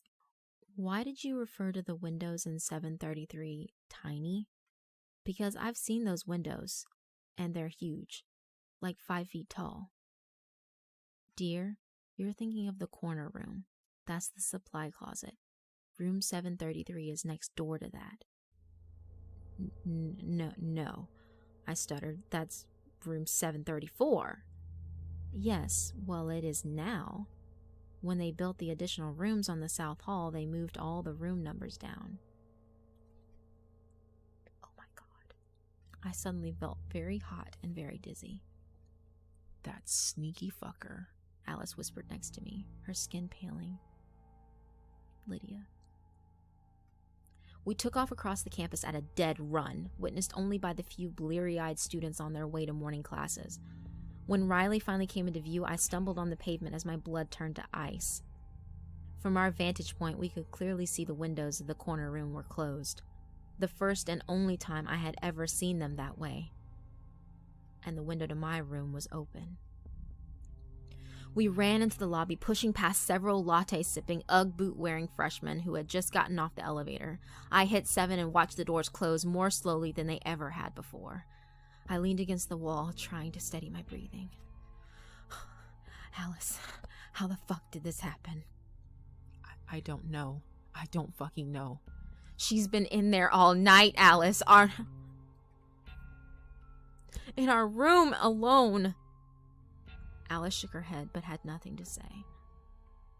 When the doors finally opened on floor 7, we saw a quiet, deserted hallway. I ran toward my room with Alice right behind me, rounding the corner. I threw open my door, hoping it wasn't locked, and it wasn't. Lydia looked back at me, and for one breathless moment, cruel glimmer of hope crossed over her tear-streaked face. But it was too late.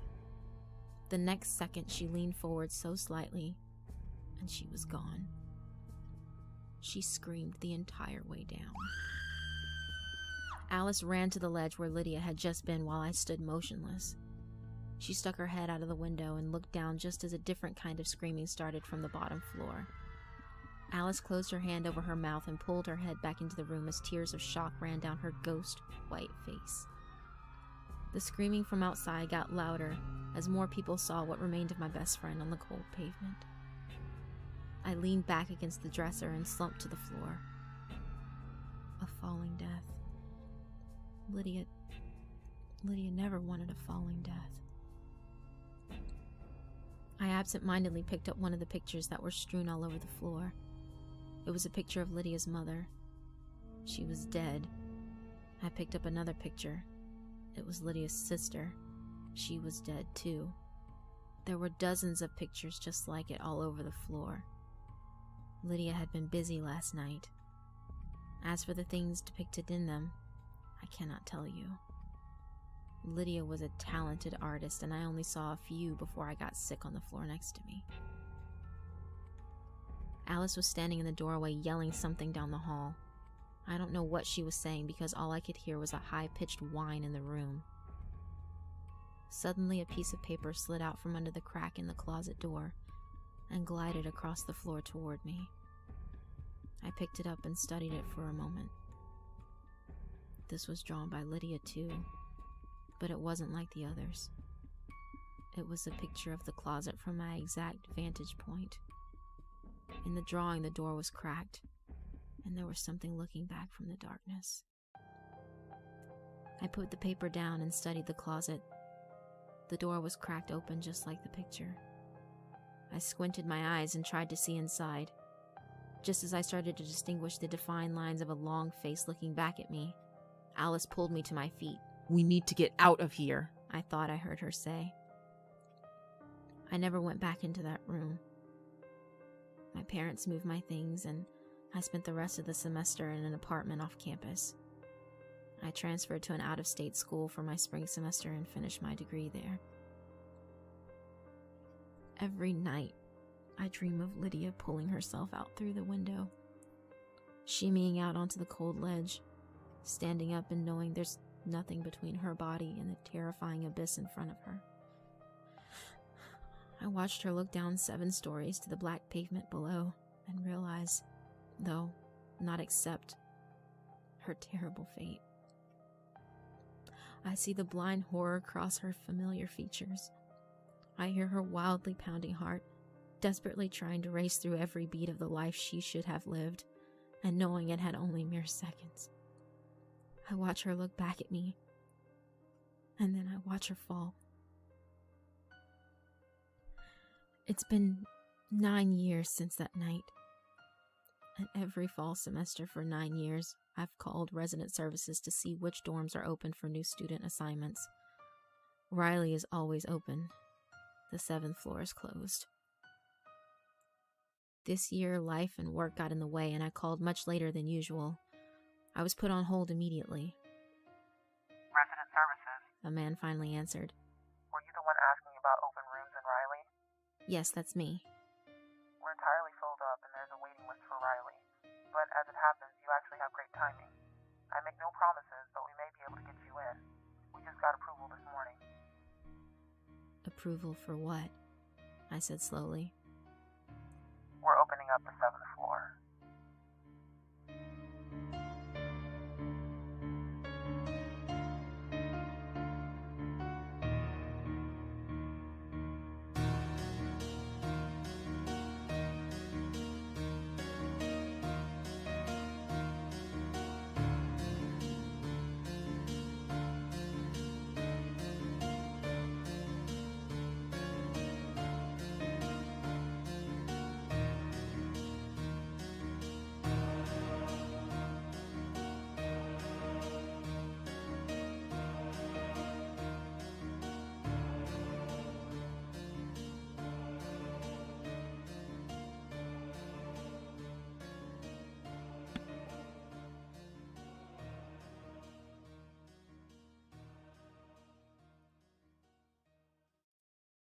Woo! What a way to end that story. Let's see here. Where is my...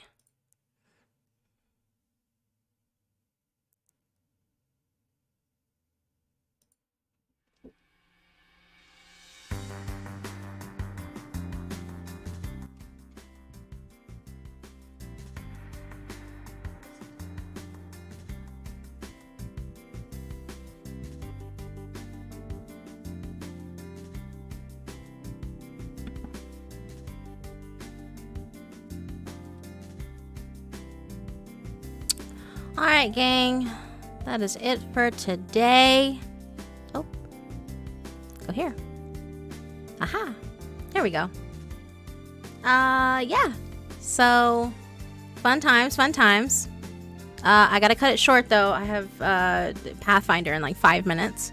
But yeah, I had a good time. I hope everyone had a good time going back through memory lane. That was enjoyable for a variety of reasons. Yeah, but I'm inspired and I hope you guys had a good time. It was great. Yes, time for food. Definitely time for food. Not for sleep though. No sleeping. I got campaign stuff here in a minute. But yeah, so I talked to my DMs and they all said that they would be down for me live streaming the D&D stuff. So for those of you who are interested and are able to stay up and listen, by all means, tune in. That'll be starting next week. I will also be resuming the live story narrations and more Octopath Traveler next week. So I hope you guys are excited for that. I had a great time. And I guess, yeah. Until next time. Bye!